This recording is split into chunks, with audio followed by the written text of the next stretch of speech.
The gavel's crack was a bone-dead sound, final as a snapped neck. Lot 47, Omega Male, designation, Kaelen of the fallen Silverwood pack. Starting bid, 100. The cold of the iron collar seared into Kaelen's throat. He kept his eyes on the grimy floorboards of the auction block, the wood stained with old blood, mud, and the salt of terrified sweat. The scents were a brutal assault. Cheap alpha cologne, beta avarice, the cloying perfume of wealthy pack matrons, and underneath it all, the raw, primal stink of fear from the line of shifters chained behind him. His own scent, the subtle, clean fragrance of an omega, of rain on pine needles, was buried under the auction house stink of lie and despair. Do I have 100? Look at him, folks. A bit scrawny but unmarked, pure, look at those eyes. The auctioneer, a beta with a voice like grinding gravel, grabbed Kaelen's chin, forcing his head up. Harsh magelight globes flared, bleaching the color from the cavernous hall of the Blackwater Bazaar. A sea of faces blurred into a single, hungry entity. Whispers slithered through the damp air, punctuated by the clink of coins and the rustle of fine silk. Scrap of a fallen pack. Silverwood, cursed blood. Probably barren. What use is a male omega? Kaelen's jaw ached from clenching. He focused on the physical sensations to keep from shifting right there, from letting the wolf out in a desperate, suicidal bid for freedom. The rough weave of the thin hemp tunic against his skin. The bite of the manacles on his wrists, lined with wolf's bane-soaked felt that burned with a low, sickening throb. The hollow, gnawing hunger in his belly. They'd starved them for 2 days to keep them docile. 100 to the gentleman in the violet cloak. Do I see 120? Consider the rarity. A full-blooded omega, not some beta-presenting half-breed. He'll calm a restless pack, soothe savage tempers. A living balm. A balm, a tool, a pet. Kaelen's wolf stirred, a restless, pained curl in his gut. It was a feeble thing, his wolf, starved and suppressed for so long it felt more like a ghost than a beast. The last full moon, he'd spent chained in a lightless oubliette, the change a silent, shuddering agony he'd endured alone. The horror wasn't in the transformation, but in the emptiness that followed. A howl with no voice, a run with no legs, a predator trapped in a stone womb. 150, we have 150. Going once. A new scent cut through the miasma. It was subtle at first, a thread of frost and ancient forest, of deep earth and iron. It didn't belong. It was too clean, too potent. A ripple of unease passed through the crowd. Heads turned towards the main entrance, a vast arch of black stone shrouded in shadow. The massive double doors, which had been sealed, were now open. No one had seen or heard them move. A figure stood framed in the darkness, backlit by the torches of the muddy thoroughfare outside. He was tall, impossibly broad-shouldered, and he wore his power like a cloak. The ambient noise died, swallowed by a sudden, profound silence. Even the auctioneer's gavel hung frozen in the air. The man stepped into the light. He wore no fine silks, no ostentatious jewelry. His attire was simple, functional black leather and dark steel, worn from use, not for show. His hair was the color of a raven's wing, tied back from a face that seemed carved from granite, all sharp angles, a blade-straight nose, and a mouth set in a line of utter disdain. His eyes, the pale, piercing gray of a winter storm, swept over the auction block. Every instinct in Kaelen's body screamed. Alpha. Not just any alpha. This was territory, avalanche, and extinction event given form. The scent of frost and iron intensified, a palpable weight that made the lesser alphas in the crowd drop their gazes, whimpers catching in their throats.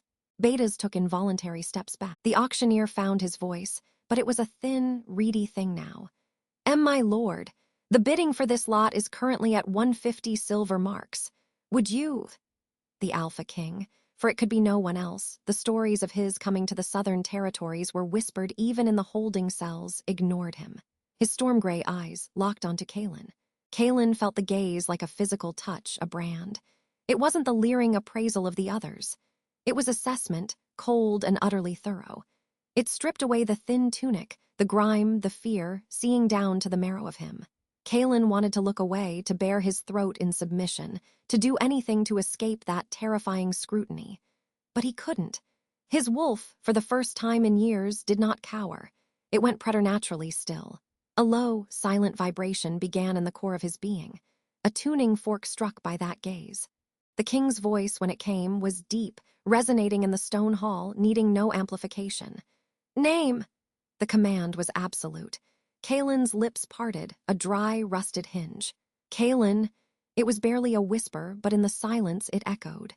"Kaelen of Silverwood," the king said, as if tasting the name. There was a flicker in his eyes, something dark and knowing. "The last." A fresh wave of whispers. "The last Silverwood. Cursed blood. The pack that howled itself to death on a full moon." The king took a step forward, then another, his boots making no sound on the stone. The crowd parted before him like wheat before a scythe. He stopped at the very edge of the auction block, looking up. Kaelen, on the raised platform, was still beneath him. "The bid," the king stated, not to the auctioneer but to the room, "is 1,000 gold crowns." The gasp that followed was a collective sound of shock. A fortune, enough to buy a small pack's territory. The man in the violet cloak, a minor alpha from the coastal reaches, sank back into the shadows, his claim obliterated. The auctioneer was trembling, the gavel rattling against the podium. "Sold, to His Majesty Alpha King Thuron of the Blackwater Expanse. Lot 47 is sold." The gavel cracked down. The sound was different this time. It felt like the sealing of a fate. King Thuron didn't wait for the formalities. In one fluid motion, he vaulted onto the block, the wood groaning under his weight. He smelled of cold wind and a coming storm. Up close, Kaelen could see a thin, pale scar that traced from his temple down to his jaw, and the impossible, ancient weight in those stormy eyes. He reached out, not for Kaelen's chain, but for the iron collar itself. His fingers brushed Kaelen's throat, and a jolt, like static from a winter sky, arced between them. Kaelen flinched, a small, helpless sound escaping him. Thuron's eyes narrowed, but he said nothing. He examined the lock on the collar, a complex mechanism of iron and wolfsbane resin. With a contemptuous twist of his fingers, there was a sharp click and the sound of shearing metal. The collar fell away, clattering to the boards. The sudden absence of its burning weight was a shock. Then Thuron took hold of the manacles. The wolfsbane-infused felt sizzled at his touch, the scent of burning herbs sharp in the air, but he didn't flinch. The metal groaned, bent and snapped open. Freedom of a sort, but Kaelen was now chained by something far more binding. "Come!" Thuron commanded, his voice leaving no room for disobedience. He turned and stepped off the block. Kaelen's legs, stiff and weak from days of confinement, almost buckled. He stumbled forward, the world tilting. Before he could fall, a strong hand clamped around his upper arm, steadying him. The touch was not gentle, but it was not cruel. It was possessive. The heat of it burned through the thin tunic. Thuron didn't release him. He guided, or propelled, Kaelen through the stunned, silent crowd, out of the auction hall and into the chaotic, stinking night of the Blackwater Bazaar. The transition was jarring. From the tense silence to the cacophony of hawkers, brawling drunks, clattering carts, and the ever-present gurgle of the foul-smelling canal that gave the border town its name. Guards materialized from the shadows, 4 massive warriors in black leathers, their eyes glowing faintly amber in the dark. They fell into step around Thuron and Kaelen, a moving wall of lethal muscle. The crowd here didn't part out of reverence. They scrambled away from the raw, dangerous aura of the king's retinue. "The carriage, sire," one guard rumbled, gesturing to a sleek, black vehicle drawn by 2 enormous, jet-black horses that stamped and snorted, their eyes rolling with predator intelligence. Thuron didn't acknowledge the guard. He stopped, forcing Kaelen to stop beside him. He leaned down, his mouth close to Kaelen's ear. His breath was warm against the cold skin of Kaelen's neck. "You will not run," he said, the words a low vibration. "You will not speak unless spoken to. You belong to me now. The mark of Silverwood ends with me. Do you understand?" The words were a cage. Kaelen gave a stiff, shallow nod, the scent of frost and iron drowning out everything else. "Good," Thuron straightened. "The moon is in 3 nights, little Omega. We must be within the walls of my keep, before it rises." Before Kaelen could process the dread those words invoked, a new scent hit him. It was wrong. Rotten meat, burnt hair, and a sickly sweet chemical tang that clawed at the back of his throat. It was a scent that screamed danger, unnatural. One of the guards snarled, a low warning sound. "Sire, hunters." From the mouth of a reeking alley, 3 figures emerged. They wore long, stained leather coats and carried brutal, angular weapons of black steel that gleamed dully in the torchlight. Their faces were obscured by hoods and gruesome metal masks, fashioned to look like snarling wolf muzzles. The lead hunter's mask had a long, cruel crack down its center. "King Thuron," the lead hunter's voice was distorted, metallic. "That purchase is of interest to our order, the last Silverwood. His blood has unique properties. We will pay double what you bid." Thuron didn't even look at them. He pushed Kaelen towards the carriage door. "He is not for sale." "Everything in Blackwater is for sale," the hunter hissed. "Even a king's claim. The curse in his blood is a contagion. We will purify it." "You will try," Thuron said, his voice dropping to a deadly calm. "And you will die." He shoved Kaelen into the dark interior of the carriage. The door slammed shut, plunging Kaelen into near darkness, the world reduced to the smell of rich leather and the fading scent of his new alpha. Through the window, he saw Thuron turn to face the hunters, his form seeming to grow larger, the shadows around him deepening. Then the sounds began. A guttural, inhuman snarl from Thuron that shook the carriage frame, the shriek of tearing metal, the hunter's weapon, the wet, terrible crunch of breaking bone, a scream cut abruptly short. Snarling, snapping, the panicked shouts of the fleeing market crowd. Kaelen pressed his hands over his ears, squeezing his eyes shut, but he couldn't block out the sounds of the kill. It was fast, brutal, and efficient. The carriage door wrenched open. Thuron stood there, silhouetted against the flickering torchlight of the bazaar. His knuckles were smeared with dark blood that was not his own. A single, fresh claw mark had torn through the leather on his left forearm. His storm-gray eyes glowed with a faint, unholy light. The scent of frost and iron was now mixed with the coppery tang of blood and the ozone stink of unleashed power. He climbed into the carriage, filling the space. The vehicle rocked as the guards took their positions outside. A whip cracked and the horses surged forward. In the juddering, dim light, Thuron looked at Kaelen, his gaze burning. He reached out, and his bloodied fingers traced the line of Kaelen's jaw where the auctioneer had gripped him. The touch was shockingly intimate, a claim more profound than any collar. "The hunters know what you are," Thuron murmured, his voice a rough caress in the dark. "Which means they know what I am, and they know why I need you." He leaned closer, his confession a secret for the shadows and the rattling wheels. "The moon does not just call our wolves, Kaelen. It calls something in me that should never be freed. A darkness my line has carried for centuries. The Silverwood Omegas were said to be the only ones who could calm it." His eyes bored into Kaelen's, the storm in them raging. "Your pack did not howl itself to death. They were silenced by the same thing that lives in me, and if you cannot do what your blood promises..." The carriage hit a deep rut, jolting them. A sliver of moonlight pierced the window, falling across Thuron's face. For a fleeting second, Kaelen saw not the stern Alpha King, but a glimpse of raw, endless torment of a beast not just under the skin, but woven into the soul. Thuron finished, his voice barely a whisper, yet it drowned out all other sound. "Then I will be the one to kill you, too." The world narrowed to the crushing pressure of Thuron's arm and the thunderous rhythm of his stride. Kaelen's bare feet scraped over rough cobblestones, then splashed into something foul and cold. The reek of the canal, a thick soup of decay and waste, was a physical blow after the stale, dusty air of the auction hall. It was the smell of Blackwater itself, unapologetically vile. Splash, crunch, splash. Thuron did not slow. He moved through the chaotic, shadow-cloaked streets of the border town like a warship cutting through a choppy sea. Figures melted back into doorways and alley mouths at their approach. Whispers, sharp and fearful, followed them like a trailing mist. "The king! Is that the Expanse Alpha? What's he carrying?"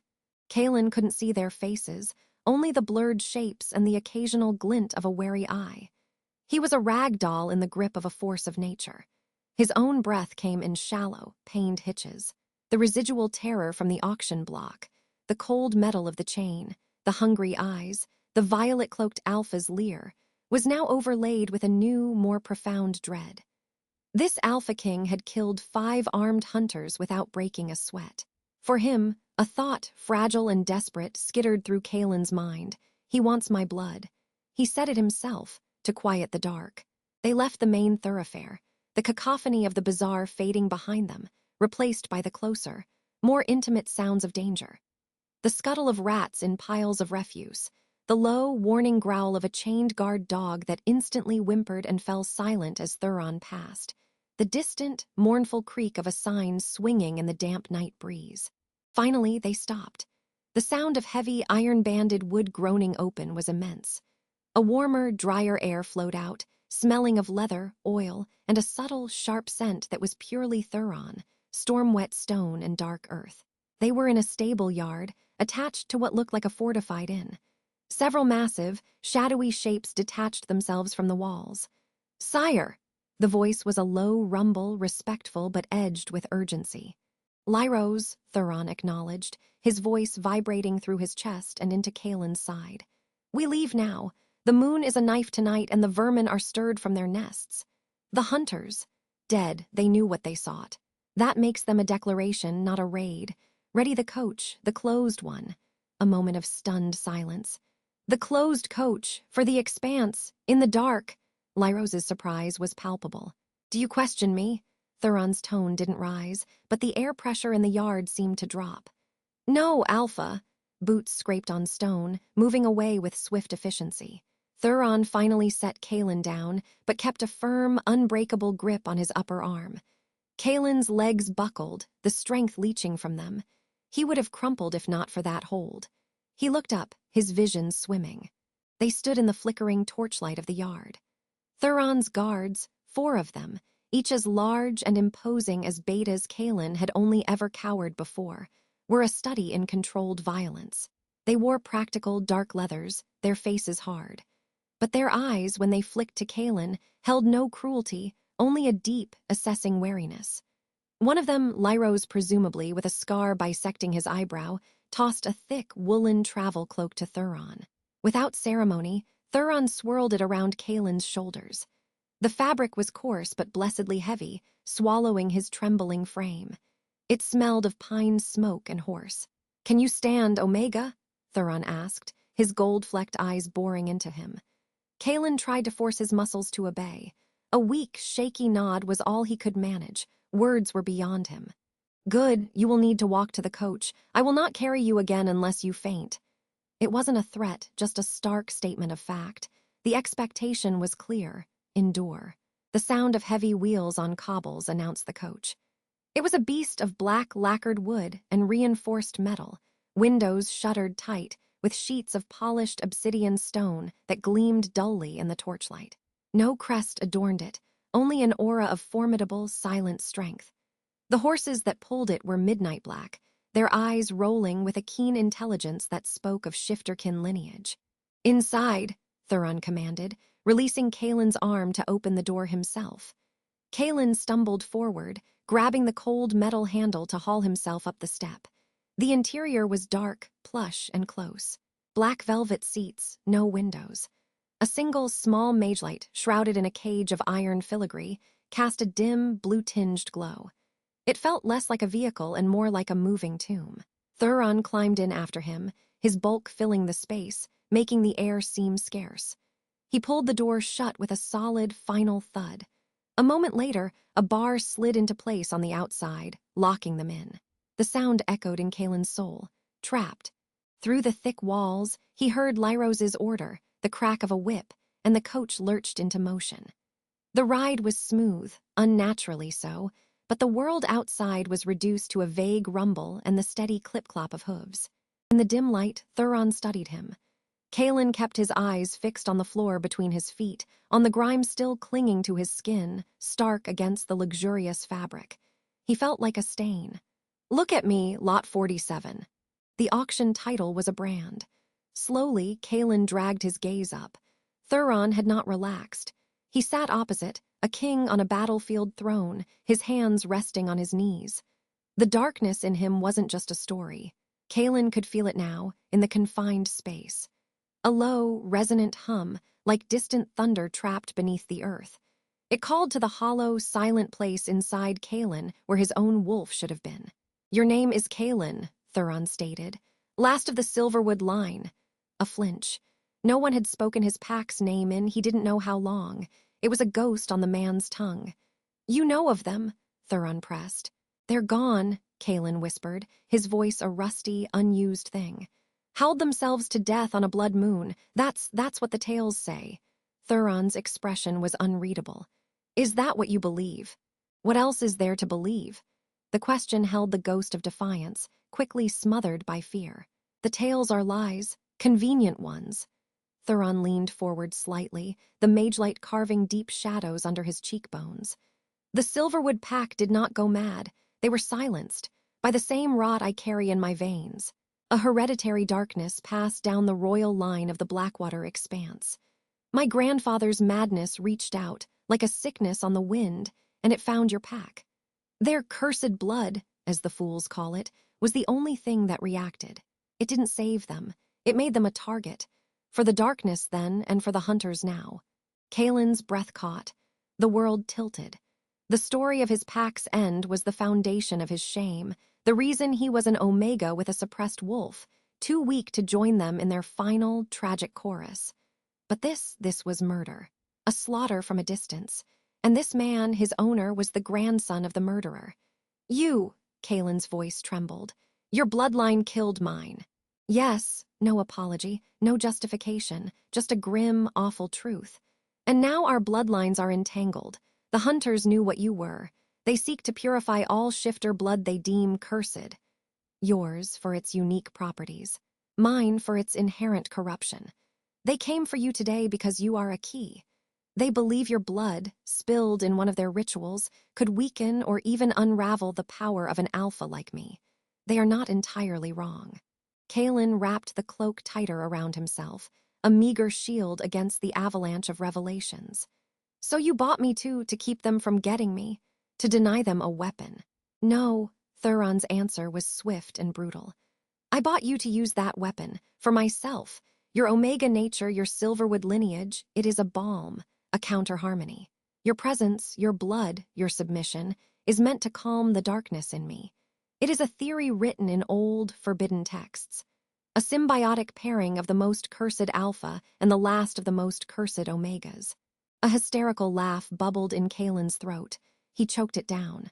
"A theory? You spent a fortune on a theory. The moon is a knife." Thuron repeated his earlier phrase, his eyes glowing faintly in the dark. "And with every cycle, the blade twists. The darkness grows. I can control it, but the control is becoming a war I am slowly losing. You are a ceasefire, or you are nothing, and I have purchased a temporary pet before the end. We will find out which it might keep." The coach rolled on, the silence between them thick with fate and desperation. Kaelen felt the truth settle into his bones, colder than the chain on the auction block. He was not a slave for labor or pleasure. He was a living, breathing medicine for a dying king. A sacrificial lamb with a specific, terrifying purpose. After what felt like hours, the quality of the ride changed. The smooth rumble gave way to a steeper, more uneven climb. The air grew colder, thinner. They were entering the Blackwater expanse. Kaelen had heard stories of it. A vast, wild territory of jagged mountains, deep forests, and treacherous passes, ruled with an iron fist by its reclusive alpha king. Suddenly, Thuron stiffened. His head tilted, as if listening to something far beyond the thick walls of the coach. A low growl emanated from his chest, not fully human. "What is it?" Kaelen whispered, fear spiking anew. "Quiet." The coach slowed, then stopped. Outside, no sound, no wind, no insect chirp, an absolute Then a voice, thin and reedy, yet carrying an unnatural clarity, sliced through the quiet. It chanted in a language that scraped against Kaelin's mind, making his teeth ache and the suppressed wolf inside him whimper in primal terror. Thuron's eyes blazed. "They're bold," he snarled, the darkness in his voice surging to the forefront. "They laid a ward on the pass." Shouts from the guards outside, the sound of steel being drawn. Then a horrific, sizzling crackle like lightning striking close by, and the smell of ozone and burnt hair filled the air. The coach shuddered. A thump landed on the roof. Scrape. Scrape, scrape, claws on lacquered wood. Thuron moved faster than Kaelen's eyes could follow. One moment he was seated, the next he had ripped the barred obsidian shutter from its housing, letting in a blast of frigid night air and the pale light of a gibbous moon. Framed in the opening was a nightmare, a hunter, but not like the ones in the auction hall. This one's mask was made of bleached bone, and in its hands was a long, wicked spear whose tip glowed with sickly green runes. "The Omega dies tonight, King of Shadows." The hunter shrieked, thrusting the spear into the coach. Thuron didn't dodge. He caught the haft of the spear just below the glowing tip. The green runes flared, and the smell of burning flesh filled the compartment. Thuron didn't make a sound. With a wrench that tore the weapon from the hunter's grip, he reversed it and drove it back through the bone mask with a wet, crunching snap. The body fell away from the roof. But the chants were growing louder, coming from all around now. Greenish witchlight flared against the rocky walls of the pass. They were surrounded. Thuron turned back to Kaelen, his hand smoking from the contact with the runed spear. His eyes were pure, molten gold, the human receding.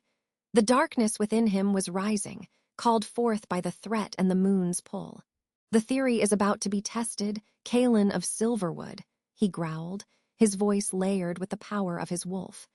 "They are using a calling hex, pulling at the corruption in me. If it takes hold, I will be the thing that kills you before they can." He reached for Kaelen, not with violence, but with a terrifying, deliberate intent. His burned hand, still radiating a dangerous heat, cupped the back of Kaelen's neck. The contact was electric, agonizing, and profound. It was a claim deeper than the auctioneer's gavel. "Your blood is a quiet song," Thuron murmured, his face inches away, the struggle plain in his taut features. "Sing for me now, or we both perish here." Kaelen felt it. The chaos inside Thuron, a roaring black tempest of ancestral madness and power. And beneath his own terror, beneath the years of starvation and suppression, he felt a faint silver thread. His heritage, his curse. It was weak, thready, but it was there. A melody of calm in a screaming universe. He didn't know how. He had never consciously used his Omega gifts. They had been beaten out of him, starved out of him. But with Thuron's hand on his neck, a conduit forced open between them, he had no choice. He closed his eyes, against the chanting, against the battle cries outside, against the monstrous alpha before him. He reached for that silver thread inside his soul, and with every ounce of will left in his broken body, he pushed it outward. For a second, nothing. Then, Thuron's grip tightened, and a shuddering breath escaped him. The rampant, aggressive energy in the coach shifted. It didn't vanish, but the jagged, cutting edges of it seemed to soften, to grow still and deep like a becalmed sea. The gold in Thuron's eyes flickered, a hint of brown returning at the edges. Outside, the chanting faltered, the witchlight sputtering. But the cost for Kaelen was immediate and devastating. It was as if he had poured his own life force out through that thread. A wave of crushing weakness and nausea swept over him.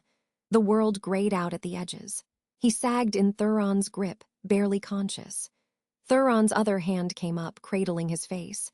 The touch was different now, not just possession, something like awe and a desperate, hungry relief. "It's real," Thuron breathed, the darkness in his voice receding, banked like a fire. "By the old gods, it's real." A roar from Lyros outside. "The ward is breaking, press the advance." The coach lurched forward again, picking up speed. The sounds of battle faded behind them, the hex broken by the sudden, unexpected calm at its epicenter. Kaelen floated in a haze of exhaustion, held upright only by Thuron's hands. He had done it. He had sung his quiet song, and it had worked. But as the black keep of the Alpha King loomed ahead, a stark silhouette against the star-strewn sky, the reality crashed down upon him. He was not a savior. He was a tool, and he had just proven his function. The relief in Thuron's eyes was not for him, but for the reprieve he offered. The coach passed under a monstrous, teeth-like portcullis and into a courtyard. The door was unbarred and opened. Thuron emerged first, then pulled Kaelen out after him.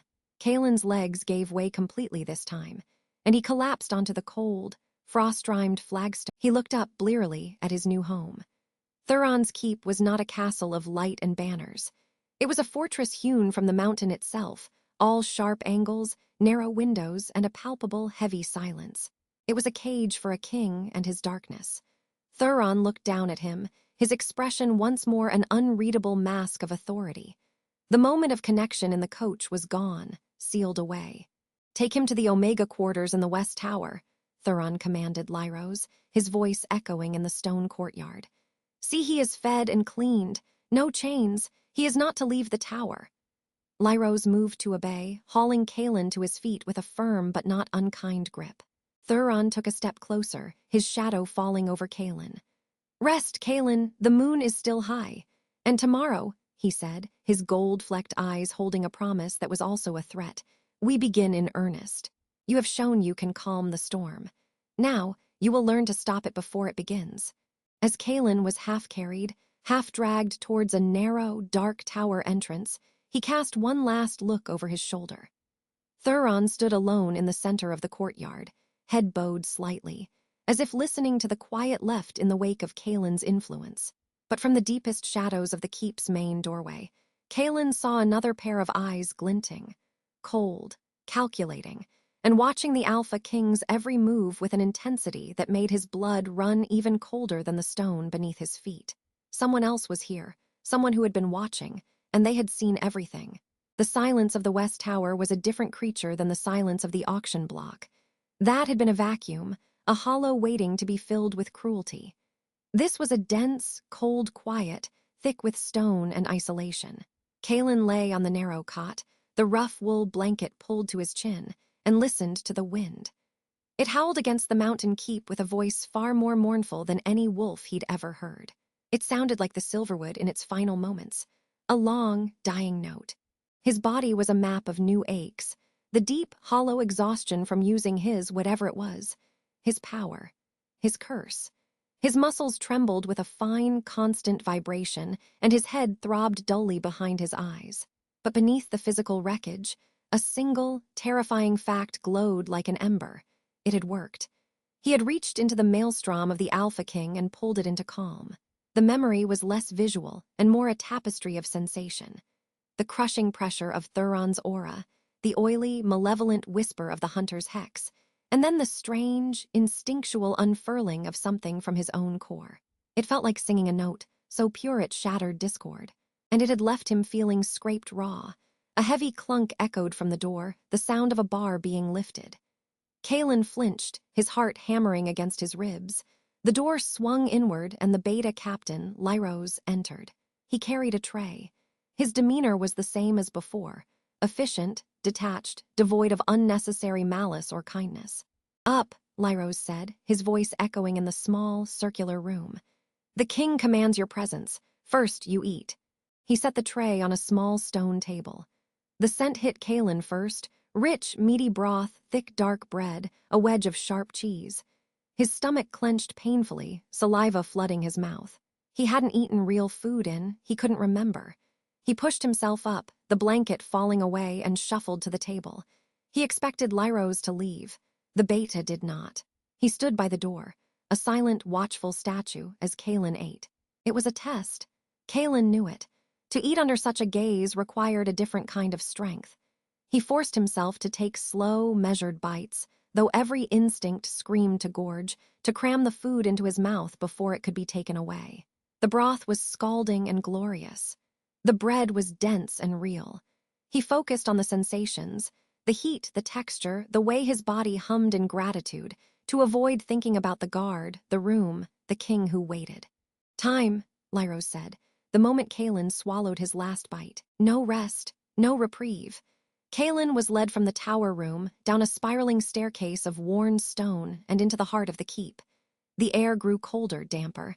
They passed no windows.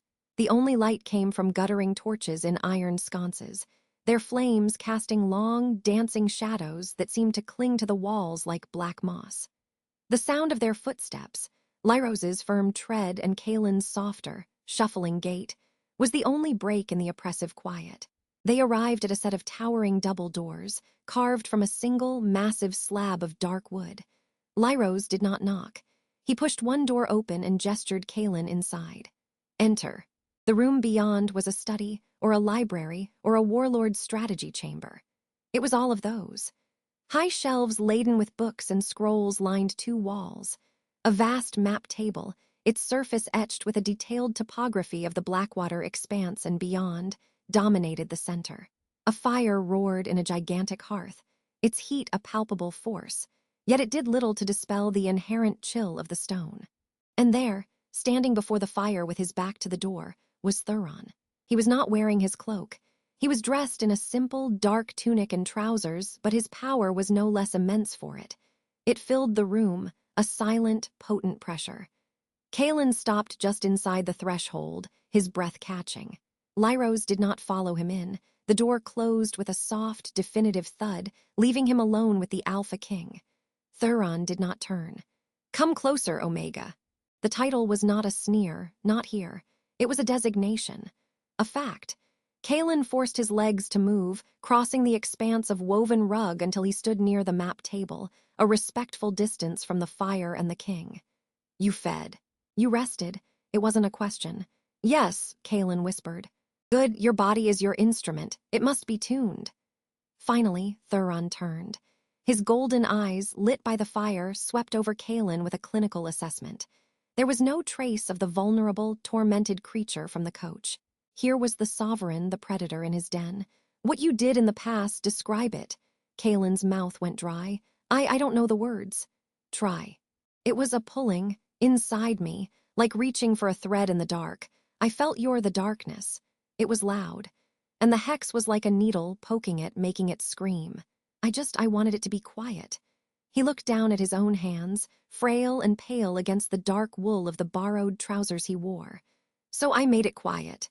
Thuron was silent for a long moment. The only sounds were the crackle pop of the fire and the distant moan of the wind.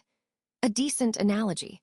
The hereditary blight in my bloodline is a form of spiritual corruption. A rage that is not mine, a hunger that is not for meat. It is a legacy of an old, foolish bargain. Your Silverwood lineage carries a counter-legacy, a resonance of pure calm, an Omega's pacifying influence but magnified, specialized. Myth called it the Silver Tongue, not for persuasion, but for silencing chaos. Kaelen's head snapped up. Silver Tongue. He'd heard the elders whisper it, always with fear, always followed by a sign to ward off ill fortune. A cursed blessing. The hunters knew of it, Thuron continued, his gaze turning inward, toward the flames. Their hex was designed to agitate my curse specifically. They knew that claiming you would mean I was seeking a solution. They sought to break you, or break me through you, in that moment of vulnerability. A cold, ruthless smile touched his lips. They failed. Their understanding is academic. Mine is now proven. He moved then, circling the map table to stand directly before Kaelen. The proximity was overwhelming. Kaelen could feel the heat radiating from him, could smell the scent of frost, iron, and that deep, underlying note of storm-racked pine. Your pack was not hunted by rivals, Kaelen of Silverwood. They were silenced. Decades ago, my grandfather, in a fit of the very madness I carry, unleashed a wave of this corruption upon a neighboring pack during a territorial dispute. That pack was yours. It was not a battle. It was a cessation. The corruption did not kill them physically. It severed their bonds, their connections to each other and to their own wolves. It drove them mad with isolation within their own skins, until they simply faded. A howl that never found an answer. The words fell like stones into the pit of Kaelen's stomach. The official story had been a plague, a sudden madness. This was worse.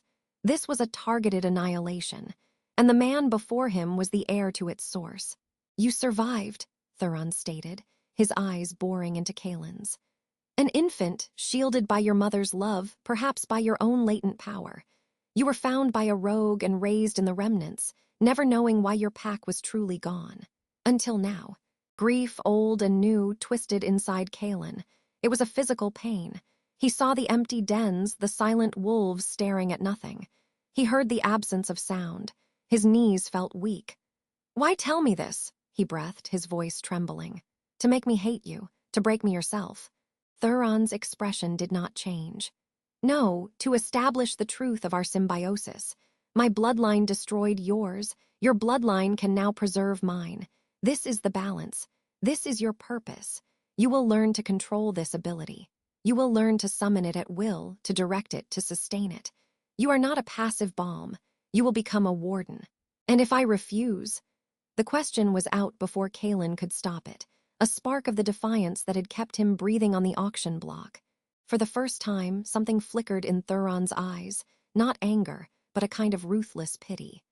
Then the darkness will consume me, and in its final, unfettered eruption, it will consume everything around me, starting with the most potent source of calm it can sense. There is no refusal. There is survival, or there is a mutually assured end. The hunters will see to it if we do not. He stepped back, gesturing to the center of the rug. We begin now. Sit.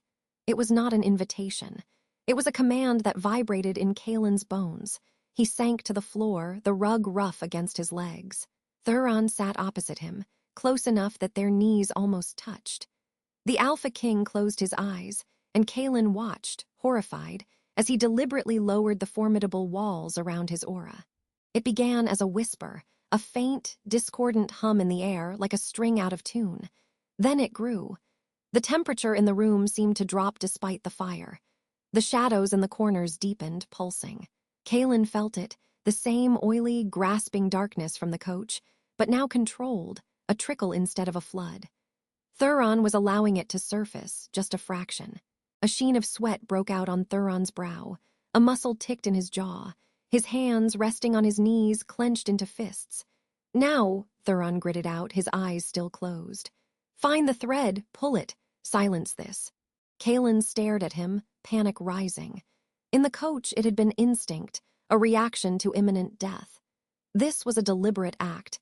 He tried to reach inward to find that quiet place, but all he found was his own fear, a frantic, skittering thing. The discordant hum grew louder, vibrating in his teeth. A book on a high shelf trembled and fell to the floor with a loud thump. Focus, Omega! Thuron's voice was strained, edged with the growing snarl of the thing inside him. Kaelen squeezed his eyes shut. He tried to remember the feeling, the pull, the unfurling. He pushed past the fear, past the grief, searching for the core of what he was. Silvertongue, a legacy of calm. He imagined it not as a thread, but as a light, a small silver moon within his chest. He breathed in, and on the exhale he pushed that imagined light outward. Nothing happened. The discord swelled. The fire in the hearth guttered, the flames sucking inward as if starved for air. Kaelen whimpered, the pressure becoming a physical weight on his chest. Again, Thuron commanded, the word half a growl. Desperation clawed at Kaelen. He wasn't reaching right. He was trying to force it. He remembered his mother's lullaby, a vague, sensory memory of warmth and a soft, humming vibration. He stopped trying to push. Instead, he listened. He listened to the ugly, grating hum of Thuron's curse, and he let his own essence answer. He didn't push light. He offered silence. It happened. A faint, silvery ripple emanated from him, visible as a distortion in the air. It touched the edges of Thuron's manifested aura. The discordant hum cut off. The fire roared back to life. The pressure vanished. Thuron's fists unclenched, and he let out a long, slow breath. When he opened his eyes, they were clear, focused, utterly controlled. He looked at Kaelen with an intensity that was almost hunger. Good, he said, the single word holding a world of satisfaction. The connection is responsive, again, and so it went. For what felt like hours, Thuron would summon a fragment of his curse, and Kaelen would struggle to find the means to quell it. Each success was a little quicker, a little clearer, but each one drained him. He was a vessel with a crack, leaking energy he could not replenish. He began to shake, a deep, bone-level tremble. You are drawing from your own reserves, Thuron observed during a respite, watching Kaelen shiver. Inefficient, you must learn to pull from the connection itself to cycle the calm, to be a conduit, not a battery. He stood, looking down at Kaelen's exhausted form. Enough for today. Lyros will return you to your quarters. You will eat again. You will sleep. Tomorrow we increase the duration. Kaelen could barely nod. Lyros must have been waiting just outside, for the door opened and the beta entered to help him to his feet. As Kaelen was led away, stumbling with fatigue, he glanced back. Thuron was not watching him go. He had turned to the map table, his finger tracing a route, his expression one of grim calculation. But in the deep shadows of the hallway just beyond the study's open door, Kaelen caught a flicker of movement. A figure, standing perfectly still, half concealed by an archway. It was the observer from the previous night. The cold, calculating gaze was fixed not on Thuron, but on Kaelen. As their eyes met for a fleeting second, the figure, a tall, slender silhouette with an unnerving stillness, did not look away.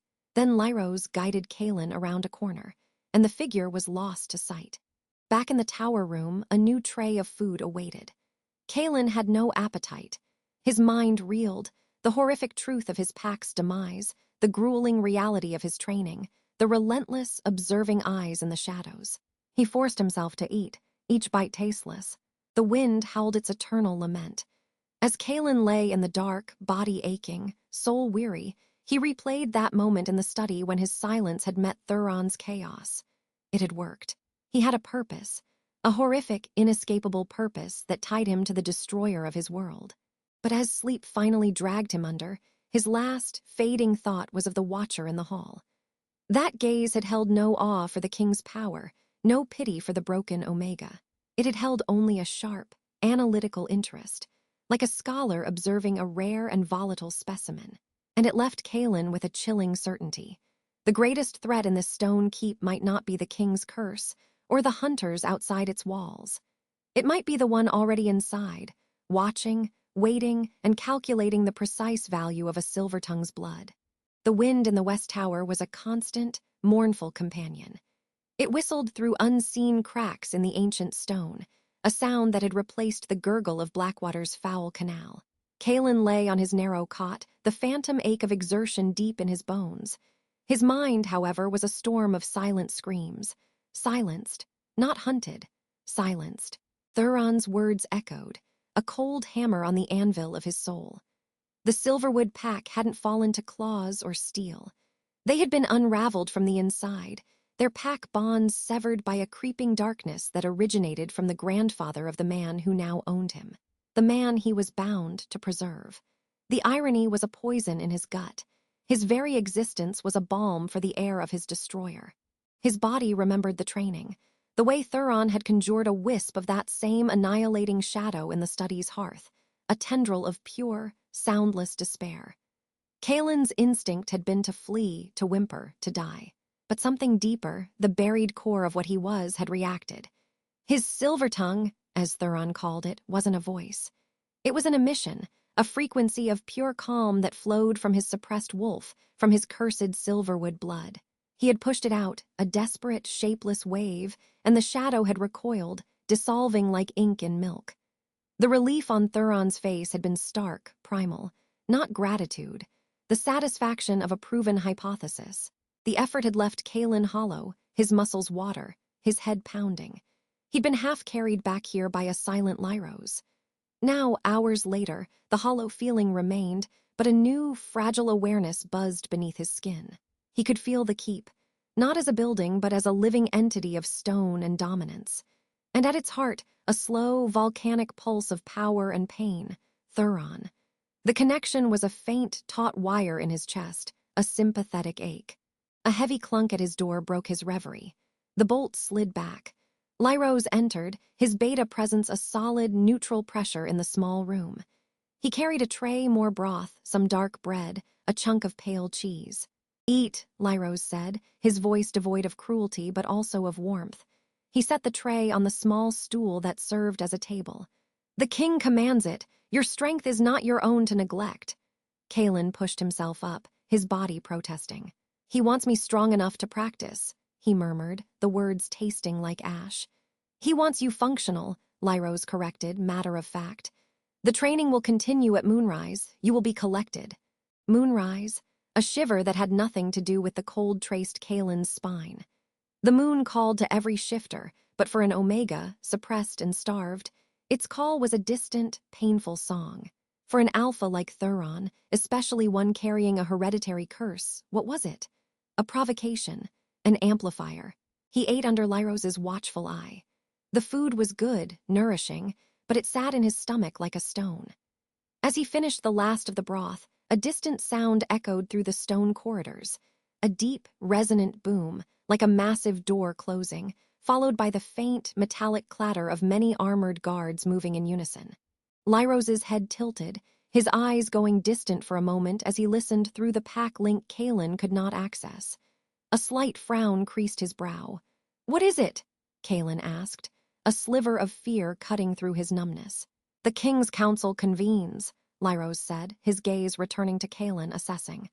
"Remain here, you will be safe. The keep is sealed."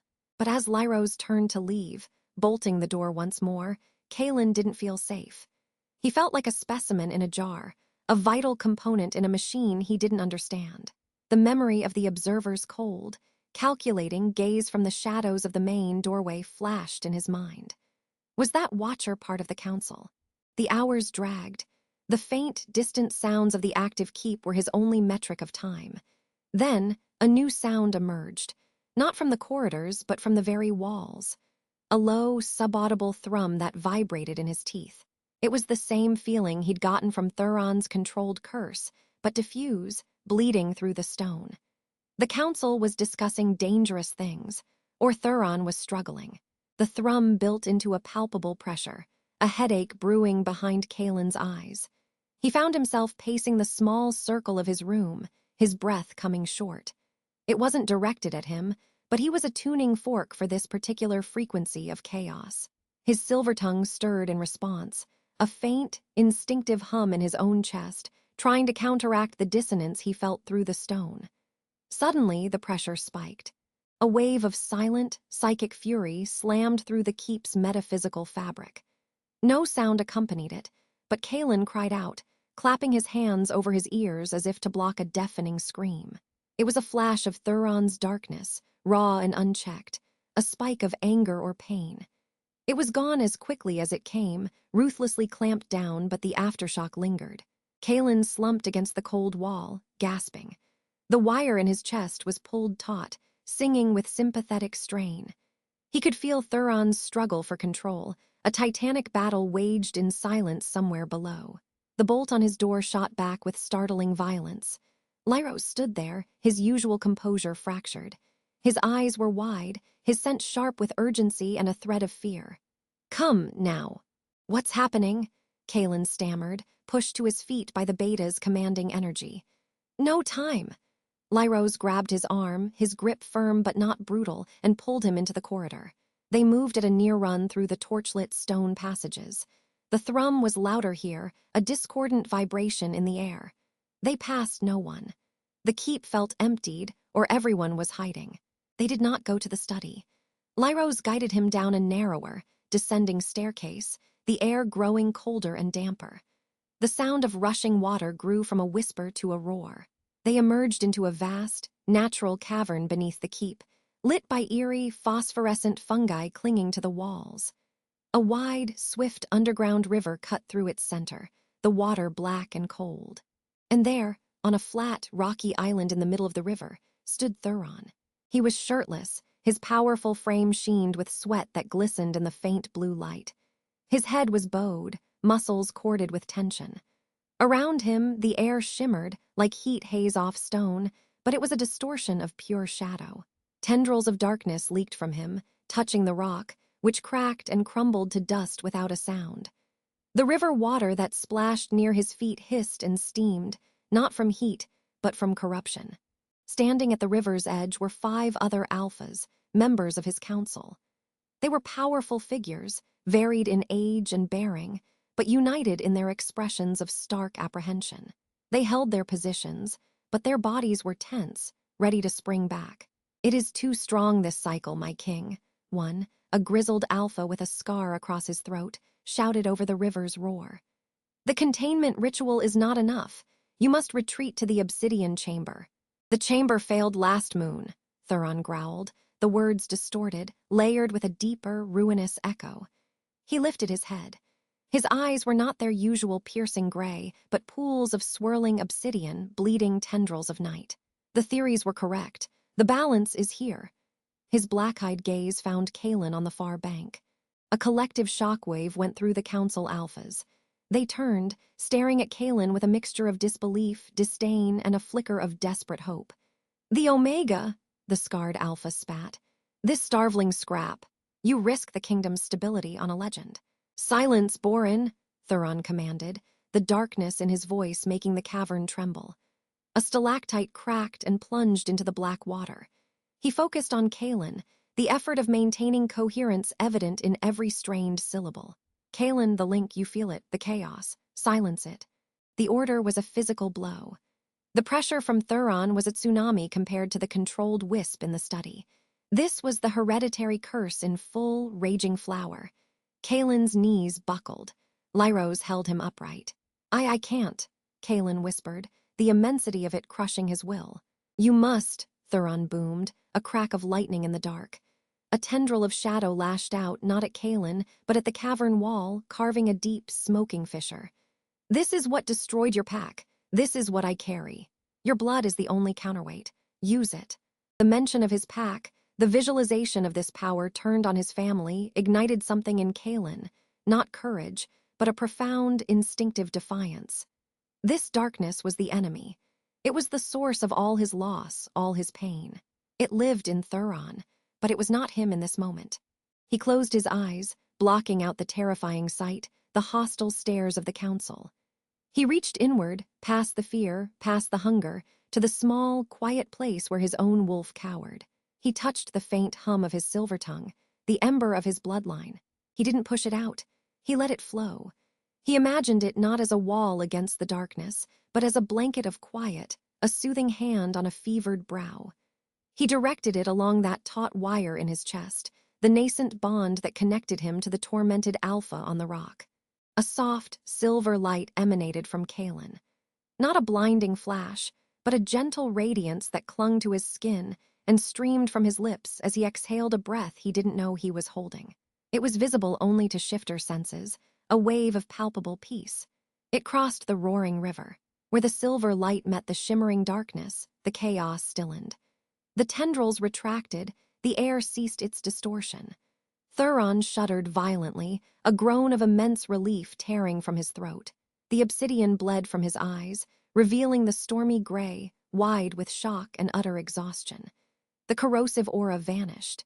The cavern was left with only the sound of the water and the heavy breathing of its occupants. The council alphas were stunned into silence. Borin stared, his mouth slightly agape. Thuron swayed, then steadied himself. He looked at his own hands, clean of the corruption, then at Kaelen, who had slumped against Lyros, completely drained, the silver light gone. "See," Thuron said, his voice hoarse but clear, ringing with vindicated authority. "The tool fits its purpose." The word tool was a needle in Kaelen's heart, even as his body screamed with depletion. "Bring him to the preparation room," Thuron ordered Lyros, turning his back as he pulled on a tunic offered by another council member, already shifting back into the king.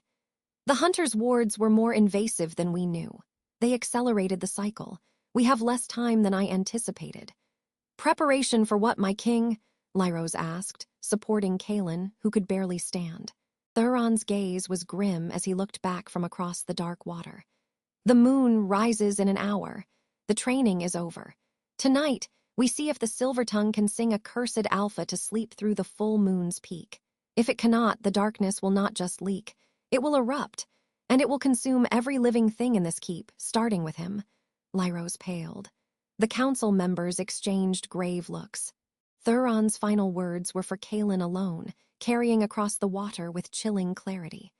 "Rest while you can, Omega. Tonight you earn your keep, or you die with the rest of us." As Lyros half-carried him from the cavern, Kaelen's blurring vision caught a movement high up on a narrow ledge overlooking the river. A figure, shrouded in the deep shadows of the cavern roof. Not one of the council, the observer. And as the figure turned to melt back into the rock, Kaelen saw the faint, deliberate glint of moonlight on glass, a lens, or a vial, being tucked away, as if a sample had been taken. The sound of the mountain was a low, constant moan. It wasn't the wind. Kaelen knew that sound now, a shriek against the tower stones. This was deeper, a seismic hum that vibrated up through the flagstones and into the marrow of his bones. The keep was breathing, or perhaps it was waking up. He stood in the center of the cold preparation room, a stark, windowless cell somewhere deep in the heart of the fortress. They had taken him here immediately after the cavern, after Thuron's cold pronouncement. No rest, no food, just this silent, stone anticipation. Two of Lyros's guards flanked the single iron door, their faces impassive. They had stripped him of his filthy auction rags and given him a simple, gray linen tunic and trousers. The fabric was clean, but it did nothing to stop the chill or the tremor in his hands. The sympathetic ache in his own chest, the echo of Thuron's torment, was a dull, persistent throb, a living tether. Tool Thuron's voice echoed in his memory. The word should have stung, but Kaelen was too hollow for pride. It was, in its brutal way, a clarity. He was not a person here. He was a function. A key for a lock. A silencer for a scream. The door groaned open, and Lyros entered. The beta captain's face was graver than usual, the lines around his eyes etched deep by the magelight's harsh glow. "It's time," Lyros said, his voice devoid of its usual efficient neutrality. It was heavy. "The moon's influence is cresting. The Alpha King is in position." "Where?" Kaelen's voice was a rasp. "The highest point of the keep. The crown of stones. It's the only place strong enough to contain what might be unleashed, and the only place exposed enough to channel the moon's power without shattering the mountain." Lyros stepped closer, holding out a thick woolen cloak. "You will feel it, the pull, the pressure. Your task is not to fight it, but to direct it. As you did in the cavern, but the scale will be magnitudes greater. Do you understand?" Kaelen took the cloak. The wool was rough but blessedly warm. He said I must guide him. How? "With your voice, with your will. The bond is forming, you felt it in the cavern. You are a Silverwood. Your blood calls to the corruption in his, not to feed it but to soothe it, to weave a harmony through the dissonance." Lyros's gaze was intent. "The theory is sound, the practice will be hell. Are you ready?" No, Kaelen thought, but he nodded. The journey through the keep was a descent into a silent, waiting dread. The usual sounds of a large pack, distant voices, the clatter of armor, the scrape of chairs, were utterly absent. It was as if the entire fortress was holding its breath. The only sounds were their footsteps, the moan of the mountain, and the increasingly powerful thrum that seemed to emanate from the stones themselves. It was a sound below hearing, a pressure in Kaelen's teeth and behind his eyes. They did not ascend a tower, but descended further, taking narrow, spiraling stairs that cut down through living rock. The air grew colder, sharper, and then, abruptly, it changed. They passed through an archway, and Kaelen gasped. They were inside the mountain, but it was open to the sky. The crown of stones was a colossal, natural amphitheater, a crater carved by ancient cataclysm at the very peak of the mountain upon which the keep was built. Jagged teeth of black stone thrust upward around the perimeter, framing a disk of night sky that was rapidly bleaching to a feverish silver. The full moon was not yet visible, but its light flooded the basin, painting the frost-rimed rock in stark, surreal contrasts.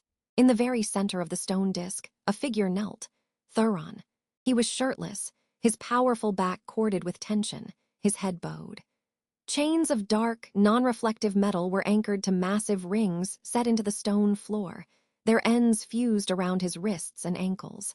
Not to restrain him physically, Kaelen realized with a jolt of terror, but to ground the energy. To keep the corruption from bleeding directly into the mountain and cracking it apart. The air around Thuron shimmered with a visible distortion, like heat haze off a desert, but cold. A deep, bruise-purple darkness pulsed just beneath his skin, tracing the pathways of his veins. The hereditary curse was not waiting. It was rising. Lyros stopped at the edge of the stone disk, his face pale in the moonlight. He placed a firm hand on Kaelen's shoulder, steering him to a specific, smaller ring set into the floor, about 20 paces from Thuron. "Here, you must stay within this circle. It is warded to protect you from the worst of the backlash." "Backlash," Kaelen whispered. Lyros didn't answer. He simply gave Kaelen a final, unreadable look, then retreated to the archway, joining his guards. They were spectators to an execution or a miracle. The moon breached the jagged stone teeth. A lance of pure, silvery light speared down into the basin, illuminating the swirling motes of frost in the air. It struck Thuron. The Alpha King threw his head back, and a sound tore from his throat that was not a howl. It was the shriek of tearing metal, the groan of continents shifting, the despair of something ancient and profoundly wrong. The darkness beneath his skin erupted. It wasn't a form. It was an absence. A living shadow that streamed from him, not as a wolf, but as a torrent of grasping tendrils, of screaming faces that condensed and dissolved in the smoke, of a cold that sucked the warmth from the very air. The chains snapped taut, ringing like tolling bells. The distortion field around him exploded outward, and Kaelen felt it hit the ward around his circle. The air crackled, ozone sharp, and the protective runes carved into the stone flared a desperate, dying blue before settling into a faint, fragile glow. Guide him, Thuron had said. Kaelen's own wolf, that tiny, suppressed spark, cowered in the farthest corner of his soul. But something else stirred. The memory of the cavern. The feel of that corrupt energy and the instinctive, melodic path his own power had woven through it. The silver tongue, he opened his mouth. No sound came. His throat was locked with primal fear. He was an ant before a hurricane. A tendril of the living shadow lashed out, not at him, but at the stone near his circle. Where it struck, the rock didn't shatter. It rotted, crumbling into black, foul-smelling dust. The darkness was entropy. It was unmaking. Thuron's head turned. His eyes were not his own. They were pools of that same devouring void, but in their depths, Kaelen saw a flicker, a pinprick of gold, desperate and drowning. Help me. The plea, silent and raw, cut through Kaelen's terror. This was not just the Alpha King. This was the orphan of a line of destroyers, shackled to his own annihilation. This was the heir to the darkness that had silenced the Silverwoods. Their fates were knotted, a terrible Gordian bond of victim and heir. Kaelen drew a breath. It shook. He thought not of commands or of being a tool. He thought of the last lullaby his mother might have sung to him before the silence. He had no memory of the tune, only the feeling of it. Safety, connection, a thread in the dark. He let that feeling rise, and he gave it voice. It started as a hum, low and unsteady, a vibration in his chest that fought against the crushing pressure of the unleashed curse. The shadowy mass around Thuron writhed, sensing the new frequency. The hum grew, finding a rhythm against the dissonant shrieking of the corruption. Kaelen closed his eyes, focusing on the flicker of gold in the void, on the sympathetic ache in his own chest, his tether to the man beneath the monster. The hum resolved into a tone, a single clear silver note. It hung in the frigid air, fragile as a glass thread. The rampaging darkness hesitated. The note did not attack it. It simply was a point of stillness in the chaos. Kaelen wove a second note, then a third, building a simple, repeating melody. It was a song without words, a song of anchoring, of remembrance, of a forest under moonlight, quiet and whole, a Silverwood song. The effect was not immediate suppression. It was a negotiation. The tendrils of shadow slowed their frantic lashing. They began to coil and pulse in time with Kaelen's melody, not tamed, but channeled. The void in Thuron's eyes receded slightly, the gold flicker growing steadier. The chains ceased their deafening ring and hummed with a lower, resonant vibration. Kaelen poured everything into the song. His exhaustion, his grief, his fear, his fragile, stubborn will to live. He felt it draining him, siphoning his warmth, his breath. The world narrowed to the thread of melody and the struggling golden light across the stone disk. He didn't see the observer. High up on the jagged rim of the crown of stones, shrouded in the deep shadow of a leaning monolith, the figure stood. Cloaked and silent, the cold, calculating gaze was fixed not on Thuron, but on Kaelen. A slender, metallic device was held in one hand, its needle-like tip aimed downward. As Kaelen's song wove through the curse, as the unique energy of the silver tongue interacted with the hereditary darkness, the device emitted a faint, almost inaudible whir.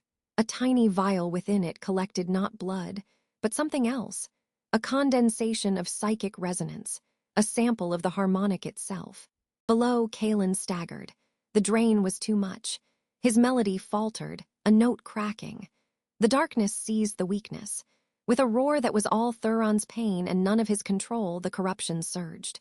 It broke the rhythmic channel Kaelen had built and slammed outward in a wave of pure force.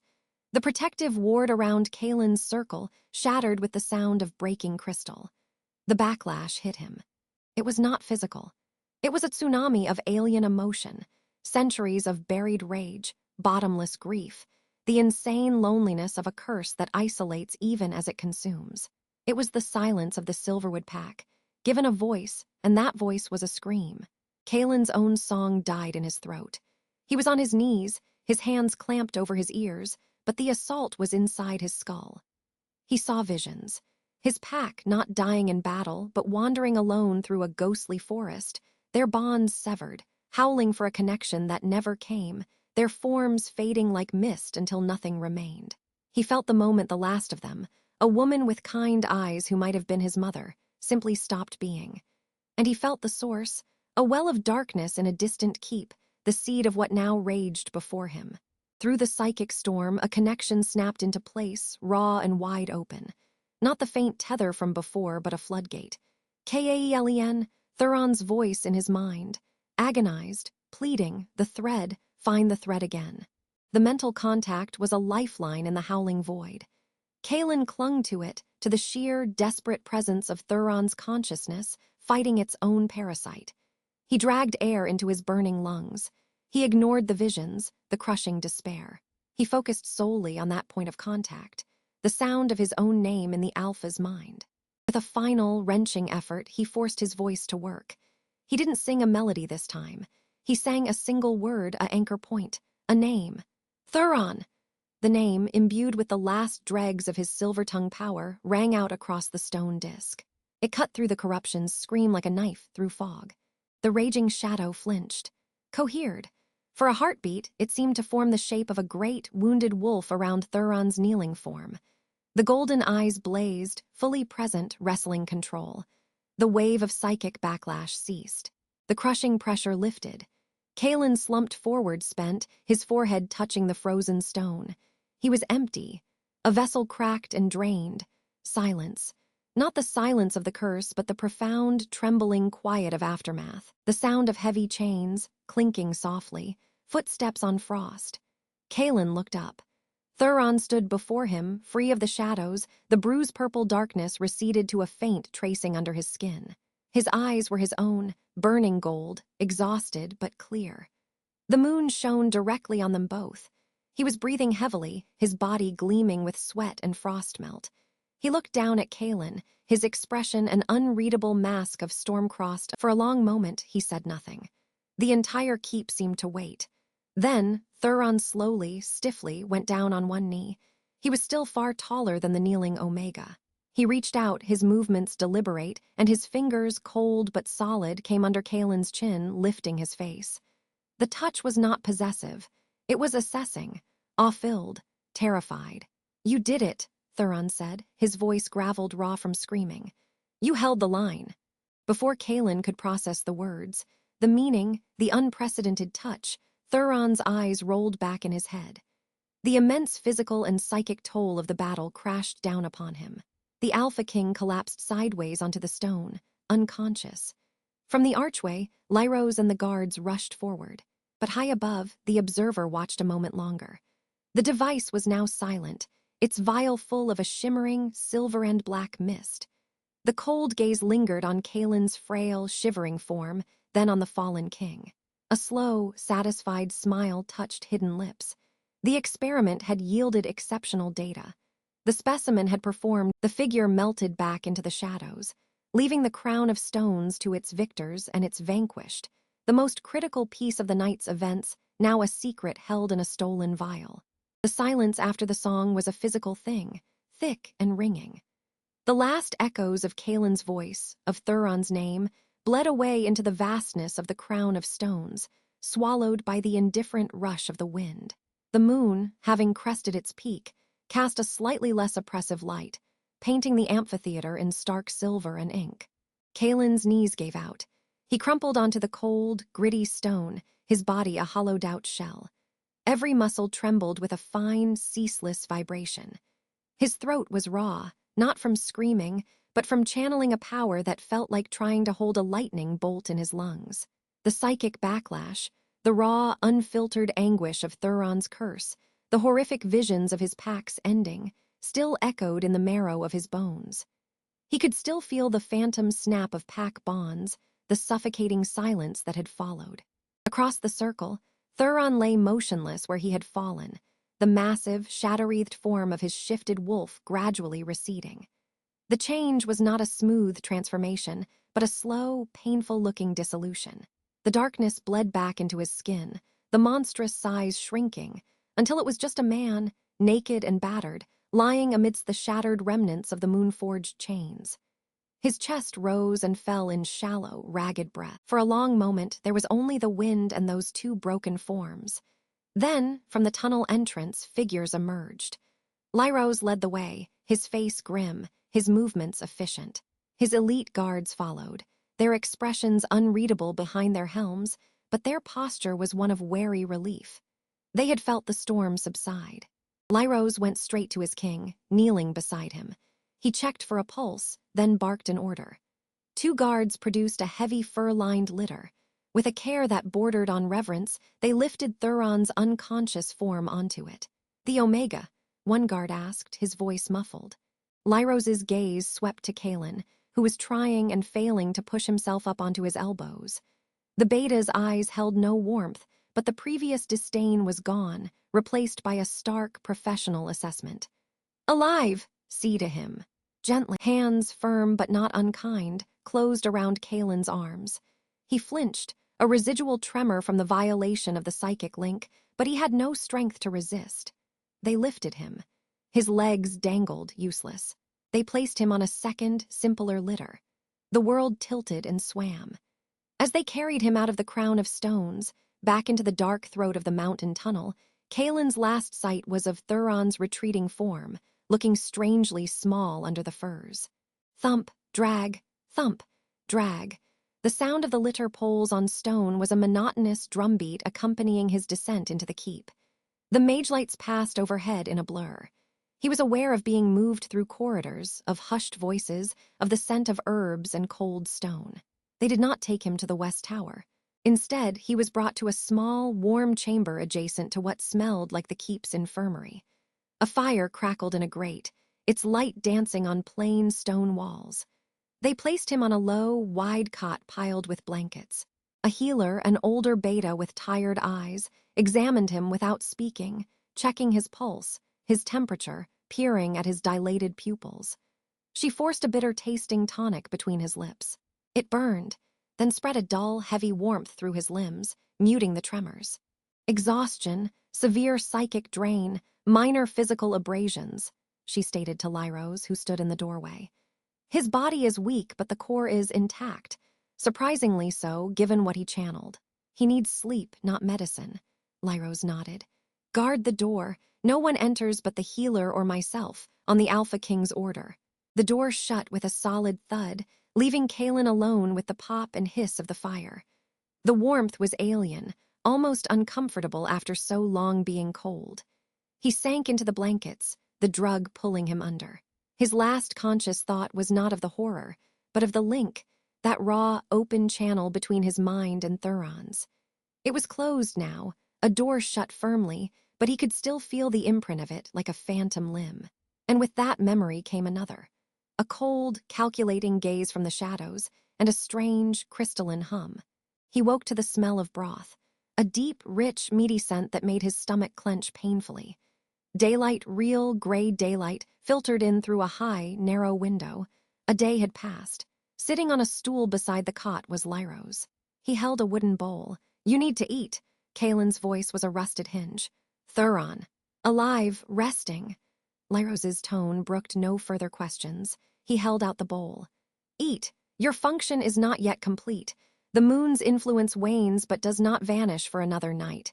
You must be capable." The word function was a cold splash of reality. Kaelen pushed himself up, his body protesting with a symphony of aches. He took the bowl. The broth was hot, savory, and he drank it greedily, the heat spreading life back into his core. As he ate, he watched Lyros. The beta captain was studying him with that same analytical look. "You did what he said you would," Lyros said finally, as if admitting to a flaw in his own reasoning. The containment held. The curse receded without external damage. It has never done so before. Not without a price paid in blood and stone. Kaelen lowered the empty bowl. What was the price this time? Lyros met his eyes. You! Before Kaelen could process that, the door opened. Thuron stood in the doorway. He looked like death warmed over. His face was pale, shadows like bruises under his eyes. He moved with a stiff, careful grace, as if his bones were glass. He wore simple black trousers and a tunic, no regalia. But his presence still filled the small room, a banked fire compared to the previous night's inferno. His gaze went first to Lyros, a silent communication passing between them, then settled on Kaelen. "Leave us," Thuron said, his voice gravelly. Lyros stood, took the bowl, and left without a word. The door closed. Thuron walked to the hearth, leaning one arm against the mantel. He stared into the flames for a long moment. The silence stretched taut. "Report," Thuron said, not looking at him. Kaelen blinked. "Report. What did you experience? What did you see? What did you feel?" Thuron's questions were clipped, clinical. "Precision is required. Omit nothing." So it was to be a debriefing, not a thank you, not an acknowledgement of the shared horror. A report. Kaelen felt a flicker of something bitter, but he was too tired to nurture it. He spoke haltingly, describing the initial wave of the curse, the pressure, the chaotic rage. He spoke of finding the thread of the silver tongue, of weaving the melody. Then he faltered. "I lost it, the song broke. And then it was inside me. Your darkness. It showed me." His throat closed. The memory of the vision, the Silverwood wolves howling into a void that swallowed their cries, their bonds fraying and snapping like rotten threads, was a fresh wound. "It showed you the silencing," Thuron finished, his voice flat. He finally turned from the fire. His eyes were haunted, but his expression was iron. "The hereditary corruption you felt is the same force that extinguished your pack. My grandfather's unleashed rage did not kill them with tooth and claw. It poisoned the pack bonds themselves. It severed them from each other, from the moon, from their own wolves. They died of isolation, of madness, of silence." Hearing it stated so baldly, after having lived it in a psychic flash, was a new kind of blow. Kaelen looked down at his own hands, the hands of the last Silverwood. "And I was spared. You were an infant. Your bond was nascent, not fully formed. The corruption did not have the same purchase. You were merely suppressed." Thuron pushed off the mantle. "What happened after the vision? How did you re-establish the link?" Kaelen described the voice, Thuron's voice, but from within the maelstrom, guiding him. The raw, terrifying connection. The realization that to anchor Thuron, he had to anchor himself to something real, something specific. "I sang your name." Thuron was silent for a long beat. "The link you forged was not part of the theory. It was a direct, sympathetic bridge. You didn't just calm the curse, Kaelen. You temporarily integrated a part of it. You shared the burden." He took a step closer. "Can you feel it now?" Kaelen focused inward. Past the exhaustion, past the hollow ache, there was something. A faint, dark resonance, like a distant echo of a bell made of shadow. It was tied to the core of him, and it, in turn, felt tenuously tied to the man before him. "Yes," he admitted. "Good," Thuron said, and there was no comfort in the word, only grim satisfaction. "That is the foundation. The tool has been tempered. Now it must be honed." Honed. The full moon was a crisis, a brute force test, unacceptable as a long-term solution. You cannot be a crutch I use once a month. You must become a filter, a regulator. You must learn to manage the resonance between our bloodlines constantly, to smooth the edges of the corruption before it builds to a peak. He paced a short, tight line. "Your training begins in earnest today. We have no time for convalescence." The door opened again, and Lyros entered, his expression tense. "My king, the council demands an audience. They are insistent." Thuron's jaw tightened. A flicker of the previous night's darkness passed behind his eyes, so fast Kaelen wondered if he imagined it. "Of course they are." He looked at Kaelen. "On your feet, you will attend." "Me," Kaelen's heart stuttered. "They witnessed the aftermath. They felt the storm abate. They need to see the tool that achieved it. They need to understand their king is no longer balancing on a knife's edge." The words were strategic, cold. "It is part of your function. To be a symbol of stability. Now up." Kaelen swung his legs over the cot. The world tilted, but he forced himself to stand. His legs held, barely. Thuron didn't offer help, just watched with that assessing gaze. After a moment, he gave a short, approving nod. Follow. The council chamber was not the intimate study where Thuron had first revealed the truth. This was a vast, high-ceilinged hall of state. Banners of a roaring black wolf on a gray field hung between massive stone pillars. A long, obsidian table dominated the room, and around it sat the 5 council alphas. Kaelen recognized Boren immediately. The grizzled alpha's eyes locked onto him like crosshairs, his disdain a palpable force. The other 4, 2 women, 3 men, all radiating power and age, turned as one. Their collective gaze was a weight, pressing down on Kaelen's shoulders as he followed Thuron to the head of the table. Thuron did not sit. He stood, placing his hands on the back of his great stone chair. You demanded. Speak. Boren was the first to break the tense silence. He didn't stand, but his voice filled the chamber. We felt the curse rise, Thuron, higher than it has in years. We felt the keep tremble. We prepared for breach, for massacre. His eyes cut to Kaelen. And then we felt it settle, not with the usual cataclysm, but with a whisper. He said the word like it was an obscenity. This is what caused it, this starveling scrap. His name is Kaelen, Thuron said, his voice dangerously quiet. And yes, he is the reason you are not currently digging your betas out of rubble. A female alpha with silver-streaked black hair spoke next, her tone more measured but no less skeptical.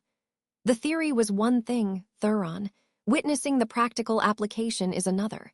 The risk was immense. You exposed the very heart of your instability and the kingdom's security to an unknown variable.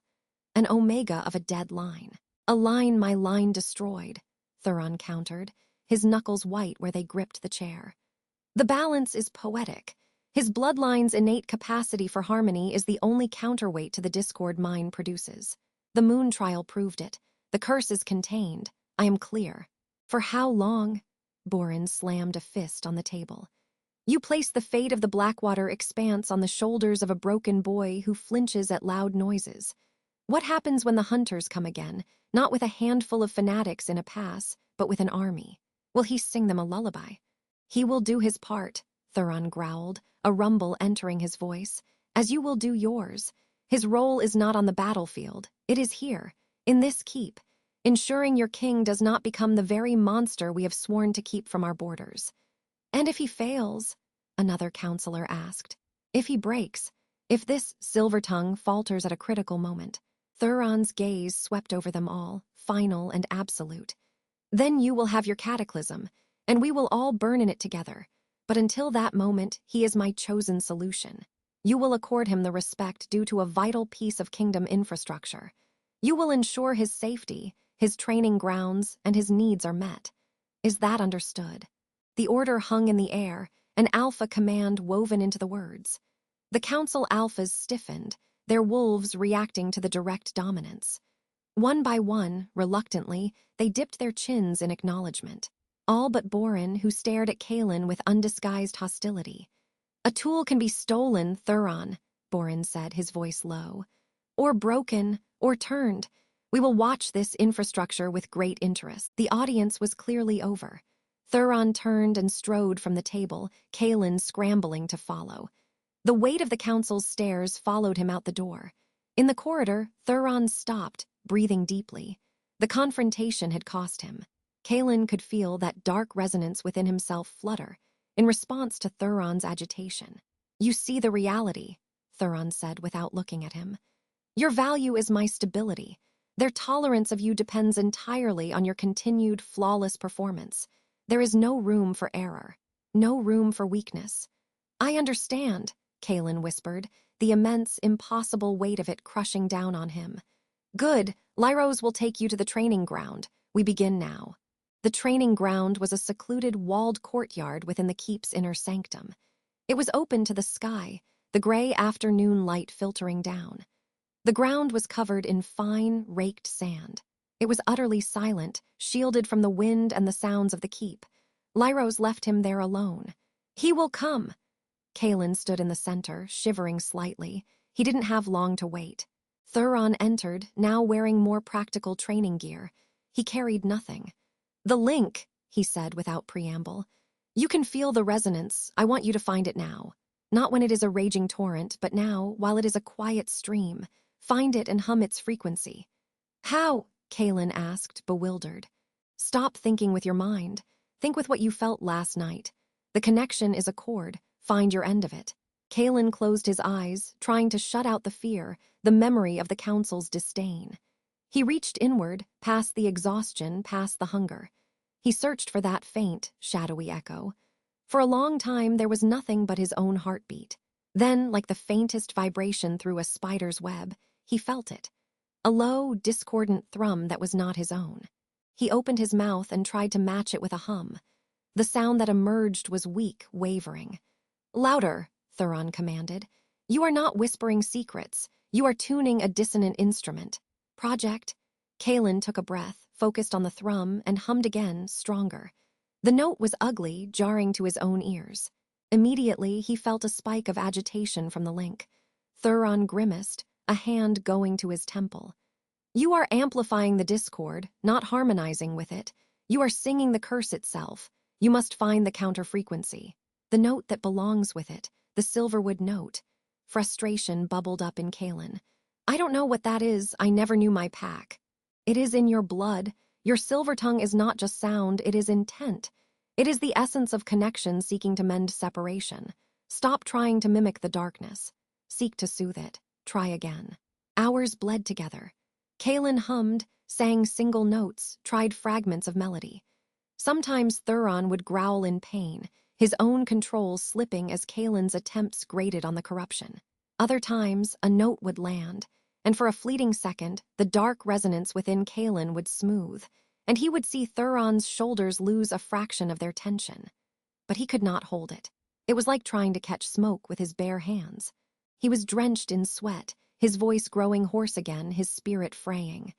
Thuron was an implacable taskmaster, offering no praise, only correction. "Again, focus. You are the filter. You must process this energy, not be overwhelmed by it." As the gray light began to fade into early evening, Thuron called a halt. "Enough. You have found the edge of it. That is enough for today." He sounded as drained as Kaelen felt. "Lyros will bring you food. You will rest. Tomorrow we go deeper." Kaelen just nodded, too tired to speak. Lyros escorted him not to the infirmary room, nor to the West Tower, but to a new chamber. It was still sparse, but larger than his previous cell. There was a proper bed, a desk, a wash basin, and a small hearth. It felt less like a prison and more like quarters. For a useful tool, a tray of food was waiting. As Kaelen ate mechanically, he replayed the day, the crushing pressure of the council, the exhausting, futile-seeming training. The sheer scale of what was expected of him was a mountain he had no hope of climbing. He finished eating and went to the wash basin, splashing cold water on his face. As he straightened, catching his reflection in the polished metal mirror, he froze. There on the side of his neck, just below his ear, was a small, faint mark. It wasn't a bruise or a scrape. It was a perfect, tiny circle, like a pinprick, surrounded by the faintest blush of irritated skin. It looked almost like a medical sample had been taken. A cold dread, separate from the fear of Thuron or the council, slithered down his spine. The memory of the crown of stones rushed back. The cold, calculating gaze from the shadows of the main doorway, the crystalline hum that had cut through the aftermath of his song. The unnamed observer. They hadn't just watched. They had gotten close enough to touch him while he was unconscious and vulnerable. They had taken something. He stared at the mark, his heart pounding a frantic rhythm against his ribs. He was a tool to Thuron, a gamble to the council, a target to the hunters. And now, it seemed, he was a specimen to someone within the very walls that were supposed to be his shelter. The cliffhanger of his existence had just deepened. Someone in Thuron's keep had stolen a piece of him in the night, and he had no idea who or why. The pinprick on his neck was a cold, accusing eye. Kaelen sat on the edge of his new bed, his fingers pressed to the tiny, almost invisible puncture just below his jaw. The room was silent except for the crackle of the hearth and the distant, mournful howl of the mountain wind. It was a better room, a real bed, a desk, a fireplace that held actual warmth.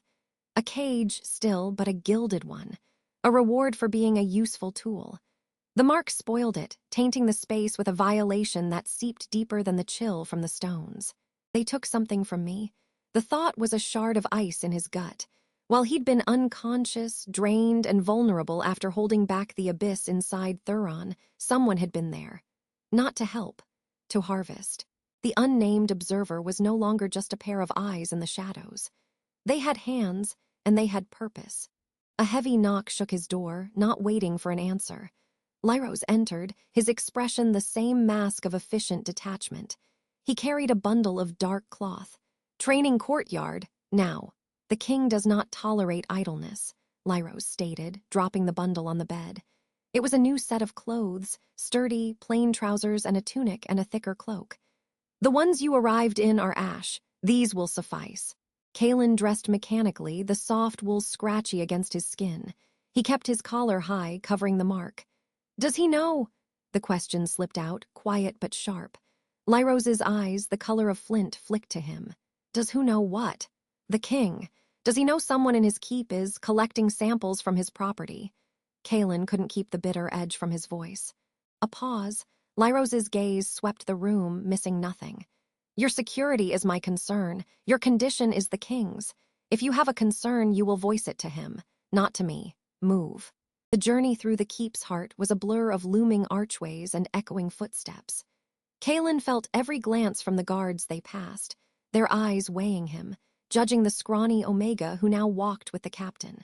The air grew colder, sharper, as Lyros led him not to the secluded sand-floored courtyard, but deeper, down a spiraling staircase hewn into the mountain itself. The sound of rushing water grew from a whisper to a roar. They emerged into the vast underground cavern. The black river churned below, a torrent of liquid night. The air hummed with a familiar, oppressive resonance, the lingering echo of Thuron's darkness.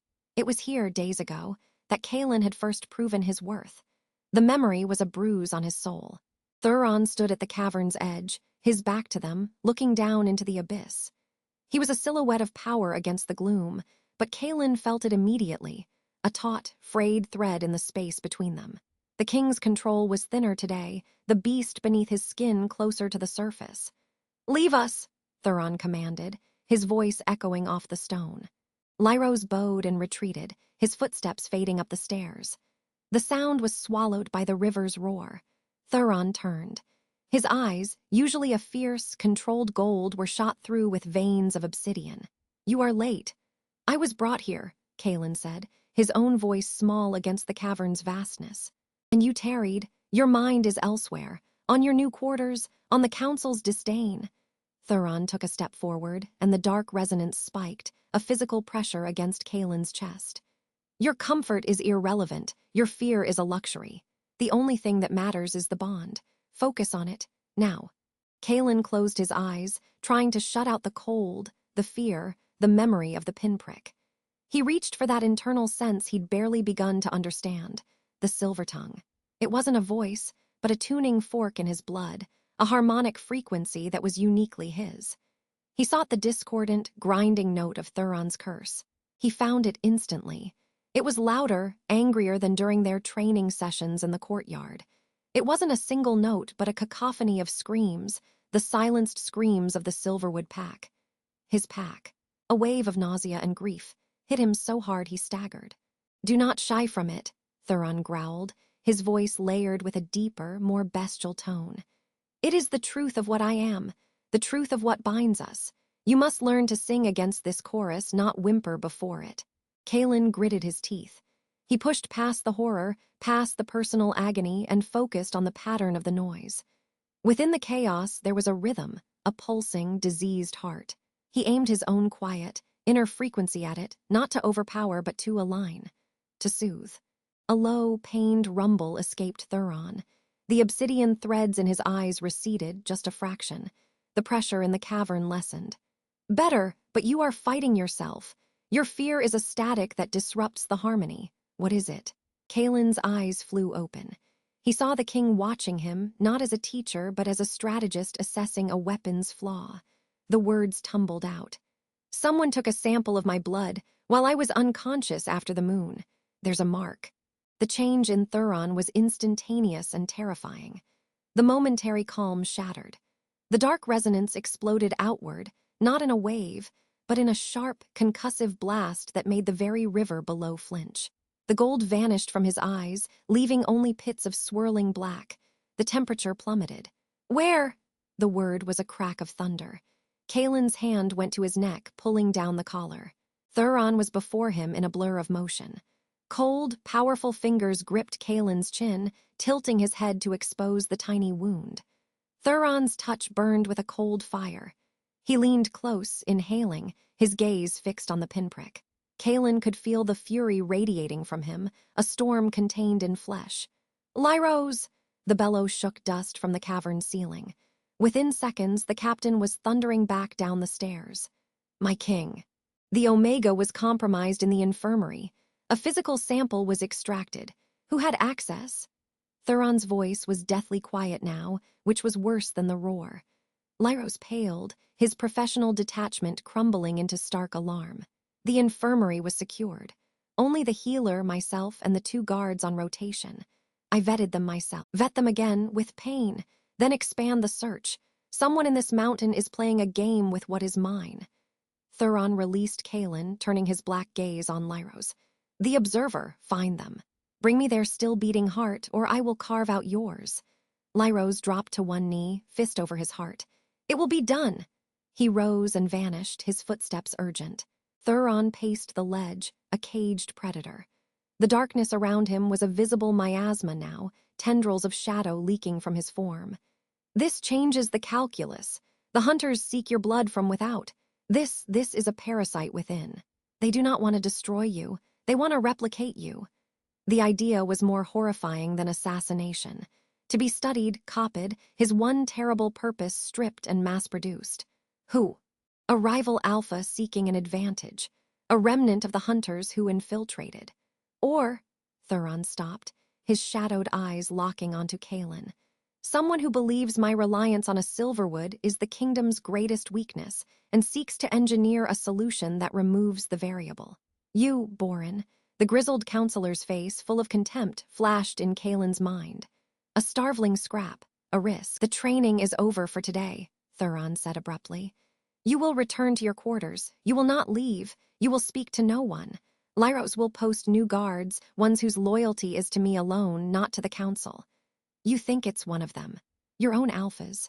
I think power attracts schemers like carrion attracts flies," Thuron hissed.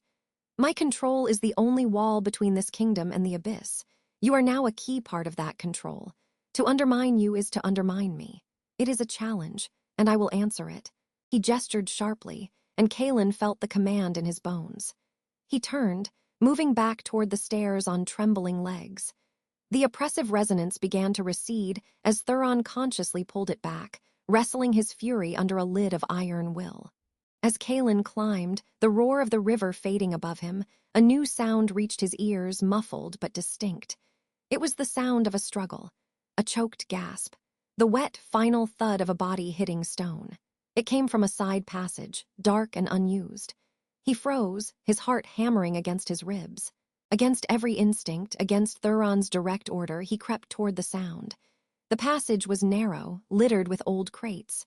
The smell hit him first, copper and voided bowels. Death. There, sprawled in a pool of dark blood that seeped into the cracks of the floor, was one of the guards from the infirmary rotation. His throat was torn out, not by a beast, but by a precise, vicious blade. Standing over him, wiping a long, silver dagger on a rag, was the unnamed observer. It was a woman. She wore the practical, dark leathers of a keep retainer, but her face was no longer shrouded. It was sharp, intelligent, and utterly cold. Her eyes, a pale, calculating blue, lifted and met Kaelen's without a trace of surprise. In her other hand, she held a small, crystalline vial. It glowed with a faint, silver light, the captured resonance, his resonance. "Faster than anticipated," she said, her voice devoid of emotion. "The king's agitation must have been profound, a useful data point." Kaelen's breath caught. He took a step back. Thuron is coming, he knows. He knows someone took a sample. He does not know why or for whom. She pocketed the vial and took a step forward, her movements eerily silent. You are an anomaly, Lot 47, a unique harmonic catalyst. The king sees you as a tool for control. Others see you as a key to a different kind of power, a power not of suppression, but of liberation. Who are you? Kaelen whispered. A realist, she said. The hereditary curse is not a stable foundation for a kingdom. It is a ticking clock. Thuron is the strongest in generations, yet still he needs you to keep from shattering. What of the next king? And the next? You are a single, fragile thread. My employer seeks to weave a net. Boren, Kaelen breathed. A faint, humorless smile touched her lips. Counselor Boren is a blunt instrument. He sees a weakling. My employer sees potential. This, she gestured with the bloodied dagger, was necessary. This guard was loyal to the king first. He suspected my interest. The sound of booted feet echoed down the main stair, Lyros and his men moving fast. The observer's eyes flicked toward the sound, then back to Kaelen. The king will find a traitor's corpse. He will tighten your leash. He will rage. It changes nothing. The sample is already away. The work has begun. She moved then, not toward him, but past him, a phantom in the gloom. When the king's control finally breaks, as it must, remember this moment.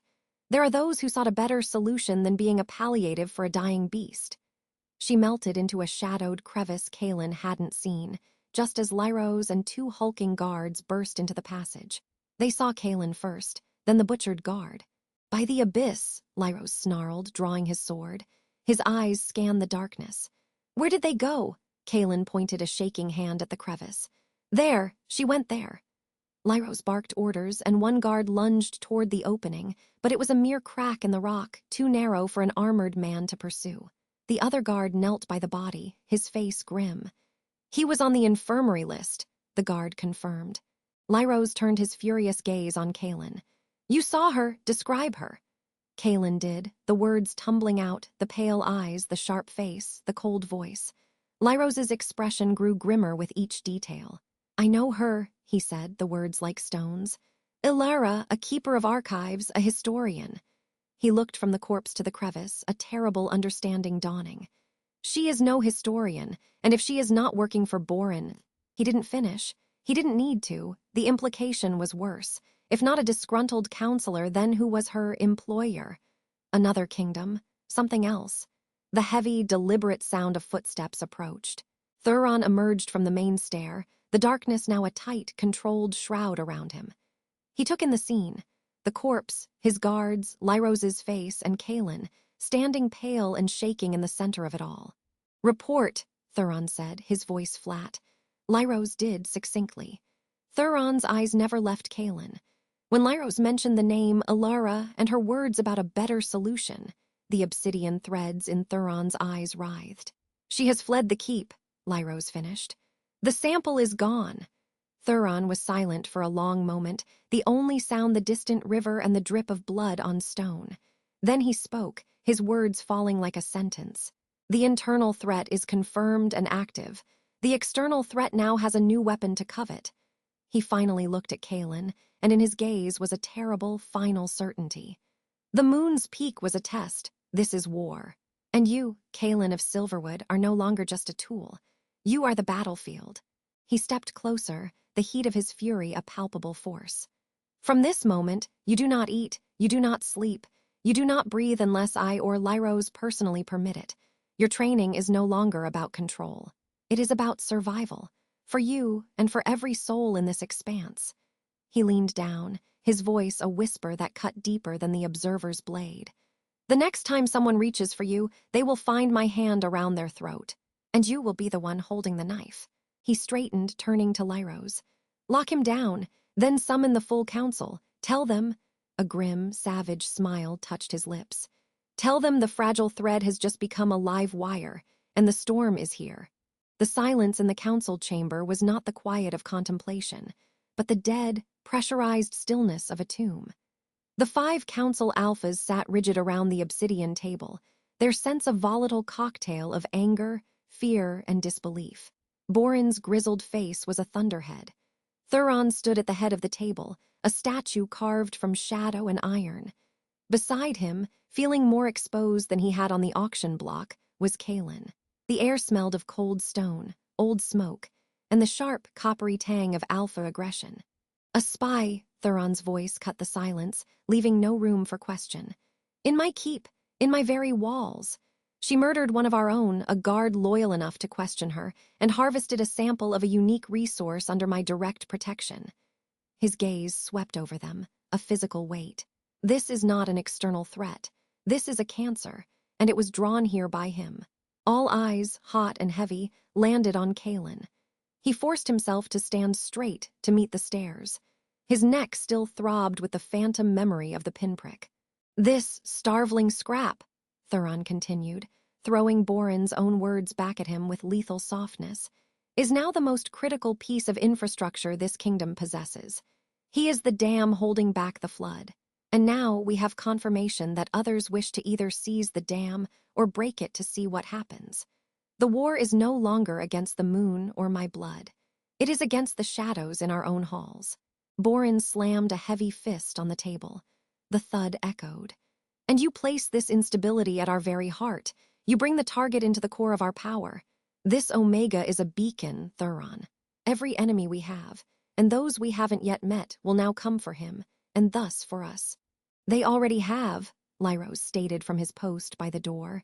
His voice was flat, factual. "The hunters in the pass were the blunt instrument. This Ilera was the surgical knife. The threat is acknowledged. The question is response." "My response is absolute," Thuron said. His voice dropped, the temperature in the room seeming to plummet with it. "Kaelen is now under my personal guard. He does not take a breath without my knowledge. His training intensifies. His security becomes the primary directive of this kingdom. Every servant, every guard, every scout will be vetted again. The purge begins tonight." A murmur of shock rippled through the council. One of the others, a sharp-faced alpha named Varen, leaned forward. "A purge, based on the actions of one infiltrator? You would sow paranoia in our own ranks. The paranoia is already sown." Thuron's roar was sudden, a crack of thunder that made the mage lights flicker. The darkness in the corner of the room seemed to writhe for a second. Kaelen felt the familiar, sickening resonant stir in his own chest, a sympathetic echo.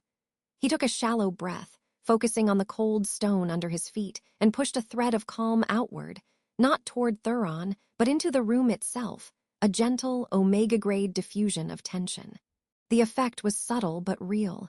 The alphas shifted, some blinking as if waking from a tense dream. Thuron's clenched jaw relaxed a fraction.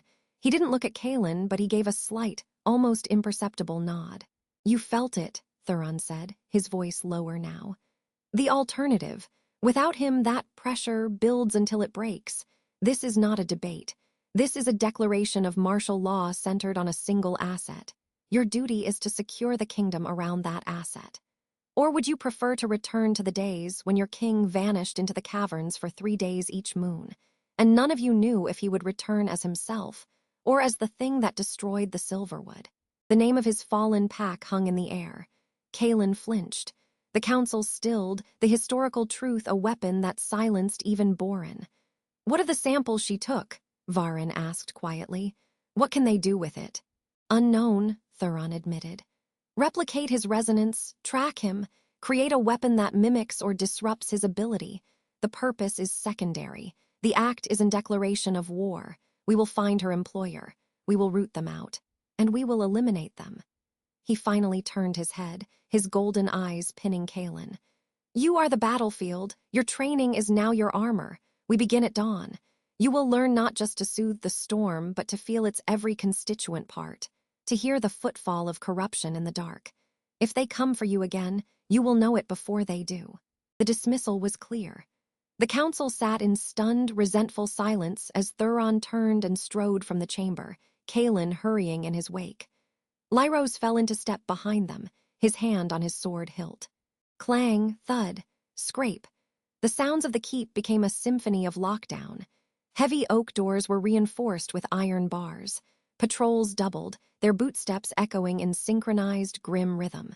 The once muffled sounds of the border town below were completely shut out, leaving only the howl of the mountain wind and the internal machinery of a fortress preparing for siege. Kaelen's new quarters were no longer just a room. They were a cell with comforts. The hearth burned, the bed was thick, but the door now had a heavy bar on the outside, and a guard, Lyros himself for this first night, was stationed directly outside. The window was a narrow slit, too small for anything but a sliver of cold moonlight. Kaelen sat on the edge of the bed, the events of the day crashing over him. The confrontation with Alara, her cold eyes, her clinical words. A better solution than propping up a cursed king. The dead guard's staring eyes. Thuron's fury, not protective, but possessive. The rage of a king whose most vital weapon had been tampered with. He was a battlefield, a dam, an asset. The words swirled, stripping him of any last, fragile illusion of personhood. He was a thing of function. And now the function was all that mattered. Sleep, when it came, was thin and haunted by echoes of howls that were not howls, but the screams of a pack being severed from itself. The Silverwood silence. Dawn came not with light, but with a relentless, rhythmic thudding against his door. Before Kaelen could fully rise, the bar scraped back and Thuron entered. He wore training leathers, his expression devoid of any residual anger or softness. He was pure purpose, up now. The training courtyard was a world away from the cavern or the crown of stones. It was a walled square of hard-packed sand, lined with weapon racks and training dummies. The sky above was a leaden gray, the air bit with frost. "Your silver tongue is instinctive, a reaction," Thuron began, pacing before him like a caged wolf. "It must become a weapon you wield. To do that, you must understand what you are harmonizing with. You must know the darkness." "I feel it," Kaelen said, his breath misting. "In my chest, when you're close. That is the echo, the sympathy. Today you will seek the source." Thuron stopped and faced him. "Close your eyes." Kaelen obeyed. The world shrank to the sound of the wind, the scent of cold sand and old iron. Reach for the bond, not to calm it, to listen to it. Follow the thread of dissonance back to its origin. Kaelen breathed out, trying to find the quiet place within himself, the core that was uniquely Omega, uniquely Silverwood. He found the thrumming, discordant string that connected him to Thuron, a string that felt like a physical vibration in his sternum. Instead of gently plucking it to a smoother frequency, he focused on it, amplifying his awareness of its texture. It was jagged. It hummed with a terrible, ancient grief and a rage that had no outlet. It was a wound that never healed, a song that was all wrong notes. He followed it. The world dissolved. The cold sand under his feet became the chill of deep, stagnant water. The scent of iron became the taste of blood on his tongue. He heard it then, not as an echo, but as a chorus. 1,000 voices, twisted and melded into one roaring, silent scream. It was the cumulative anguish of Thuron's bloodline, the psychic scar left by the curse that had annihilated the Silverwood. It was hunger and isolation, and a power so vast it devoured everything around it, including itself. Kaelen gasped, his eyes flying open. He stumbled back, his heart hammering against his ribs. He tasted bile. Thuron watched him, unmoved. "You saw it." "I felt it, heard it," Kaelen panted. It's agony." "It is power," Thuron corrected, his voice grim. "Unfiltered, uncontrollable power. That is what you must stand beside. That is what you must temper. Now do it again, go deeper. Find a single thread within the roar. Isolate it." The training was torture. It was like being forced to press his ear against the door of a furnace, to dissect the scream of a dying star. Each foray into the core of Thuron's hereditary curse left Kaelen shaking, drenched in a cold sweat, his own spirit feeling scraped raw. Thuron offered no comfort, only relentless correction. "You are flinching. Do not flinch. The storm does not care for your fear. Focus. Isolate the frequency of the rage from the frequency of the grief. They are different." Again. By midday, Kaelen was on his knees in the sand, trembling from exhaustion that was mental, not physical. His nose was bleeding, a thin trickle of crimson that dripped onto the pale sand. Thuron stood over him. For a long moment, he said nothing. Then he crouched, his gaze analytical. "You have reached the 3rd layer. That is more than any other has ever endured, even my previous attendants." He said the last word with distaste. "They broke, you have not, yet." He stood and offered a hand. It was not a gesture of kindness, but of efficiency. Kaelen took it, hauled roughly to his feet. Enough for today. Your mind needs to consolidate. Lyros will take you to the archives. Kaelen blinked, wiping blood from his lip. The archives. If you are to understand the weapon, understand the history of the war, Thuron said, already turning away. Ilara posed as an archivist. Perhaps she left traces. More importantly, you will see the records of the Silverwood, of the event. Knowledge is also armor. The archives were a vast, vaulted chamber deep in the keep's heart, smelling of dust, parchment, and slow decay. Lyros deposited him at the entrance with a terse. 2 hours.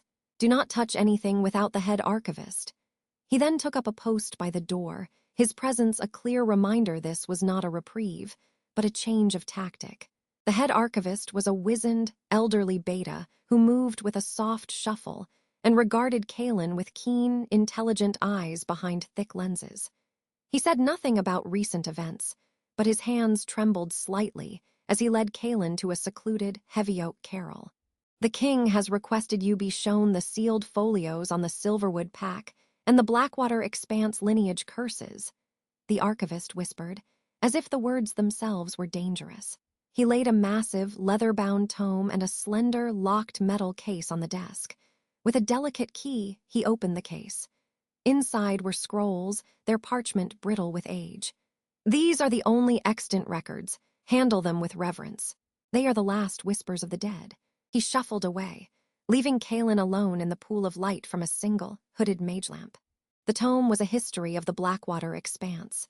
It spoke in dry, bureaucratic terms of territory, treaties, and lineage.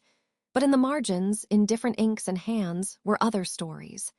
The taint of King Vorian, one note read. The land sickens where he walks. Another. The howling silence of Silverwood Forest, a blight upon the memory of the world. His heart in his throat, Kaelen unrolled the first scroll. It was a genealogy of the Silverwood pack. His fingers traced the names, a cascade of alphas, betas, omegas. He found his parents' names. His own name at the very bottom, followed by a single, stark word. Extant.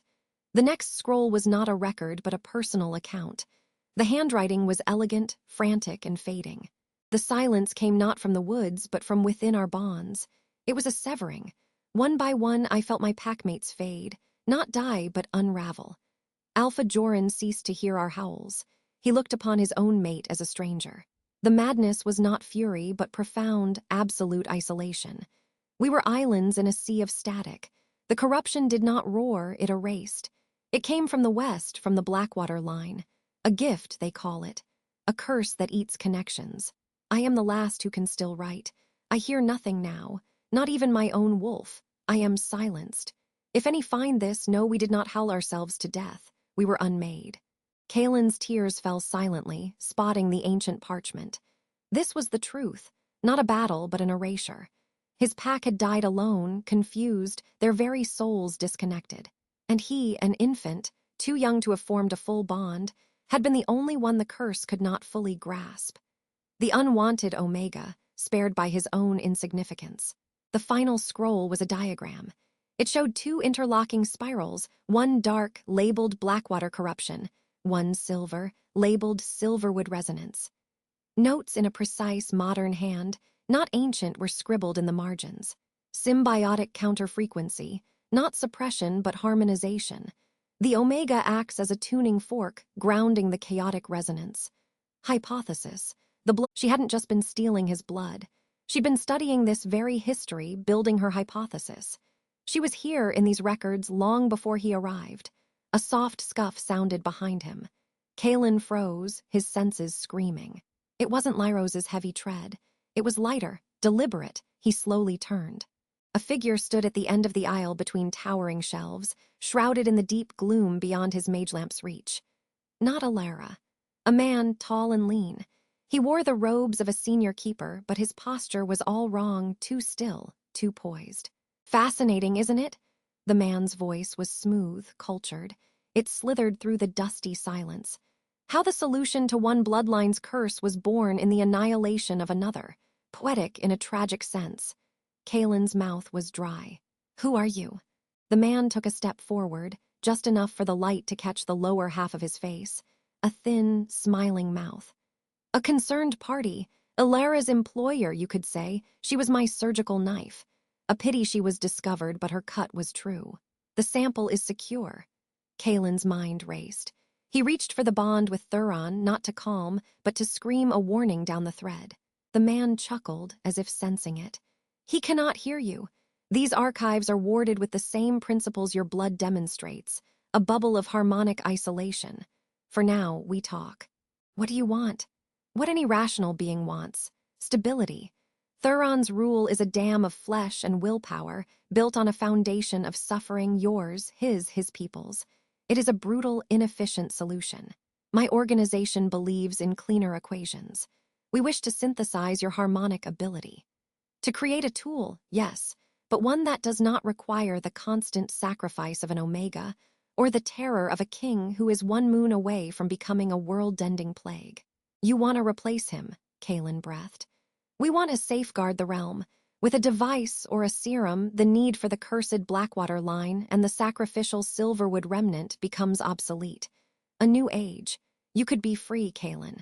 Not a tool, not a battlefield, a free wolf. The offer hung in the air, seductive and terrible. Freedom, the very thing he'd dreamed of on the auction block. But the cost. You killed a guard, you spy and steal. Regrettable necessities in the face of a greater good. Thuron's way is genocide and tyranny. Mine is progress. Kaelen thought of the dead guard's eyes. He thought of Thuron's relentless training, the brutal honesty of his possession. He thought of the agony and the curse, and the fragile, hard-won balance they had forged in the crown of stones. It was a balance built on truth, however horrific. He doesn't lie to me, Kaelen said, his voice strengthening.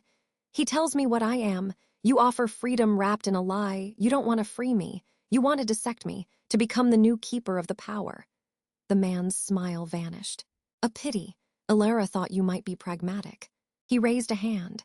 In it was a small, crystalline orb that pulsed with a faint, silver light, a light that resonated sickeningly with Kaelen's own blood.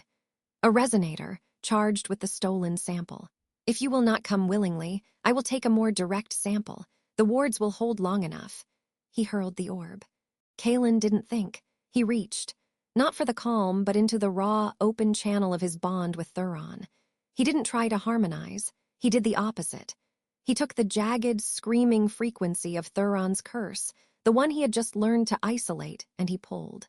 He focused on the grief, the vast, oceanic grief of the destroyer who remembered every soul he had erased. And he yanked it into the room. The crystalline orb shattered in midair, not with a bang, but with a deafening silence that swallowed all sound. The archive's wards buckled, and the darkness answered. It poured from the shadows between the shelves, not as smoke, but as a crushing, emotional void. The air grew thick with desolation. The man cried out, not in pain, but in sudden, overwhelming despair, the grief of 1,000 lost connections hitting him like a physical wave. He staggered, his clinical detachment shattered. The harmonic bubble broke.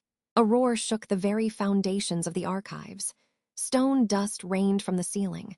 From the doorway, a blur of obsidian fury erupted. Thuron. He crossed the distance in a heartbeat. The intruder, still reeling from the psychic assault, had no time to react. Thuron's hand, now a claw-tipped hybrid of man and beast, closed around the man's throat. There was no speech, no grand pronouncement. Only a terrible, efficient snap. The body crumpled. Thuron stood over it, his broad shoulders heaving, the darkness swirling around him like a living cloak. He turned his head, his eyes fully lupin, burning with amber fire. They found Kaelen. Kaelen met his gaze, still trembling from the effort, from the violent, directed use of a power he was only beginning to understand. Thuron's form shifted, the claws retracting, the darkness receding, not calmed but controlled. He strode to Kaelen, his gaze sweeping over the open scrolls, the tear-stained genealogy. You called the storm, Thuron said, his voice a gravelly rumble. You heard. I felt a pull on the chain, and then a door opening. He looked at the dead intruder. He offered you freedom. It wasn't a question. Kaelen nodded. He called you a tyrant, a plague, said his way was cleaner. Thuron's lip curled. And you? Kaelen looked down at the scroll that held his pack's final words. We were unmade. He looked back at Thuron, the heir to the Unmaker. His way required more murder in the dark. You stand in the light of what you are, and you let me stand beside it, however it hurts. For a long, silent moment, Thuron studied him, the calculating alpha assessing his asset, but something else flickered there in the depths of the gold, something that looked like the barest fragment of respect. You used the grief, Thuron stated. It was the thread I could hold. It is the heaviest one. Thuron turned, looking at the carnage. This war is not over. His organization remains. They will come again. I know, Kaelen said, exhaustion finally claiming him, but his spine was straight. Then we prepare, Thuron said. He placed a hand, heavy and deliberate, on Kaelen's shoulder. It was not a caress. It was the claiming of a standard-bearer, a partner in the trench. Together, you are no longer just the damn Kaelen of Silverwood. You have learned to wield the flood. You are the keystone, and this kingdom will be built or broken upon you. Outside, the wind howled against the mountain, a clean, wild sound. In the depths of the keep, the purge would continue.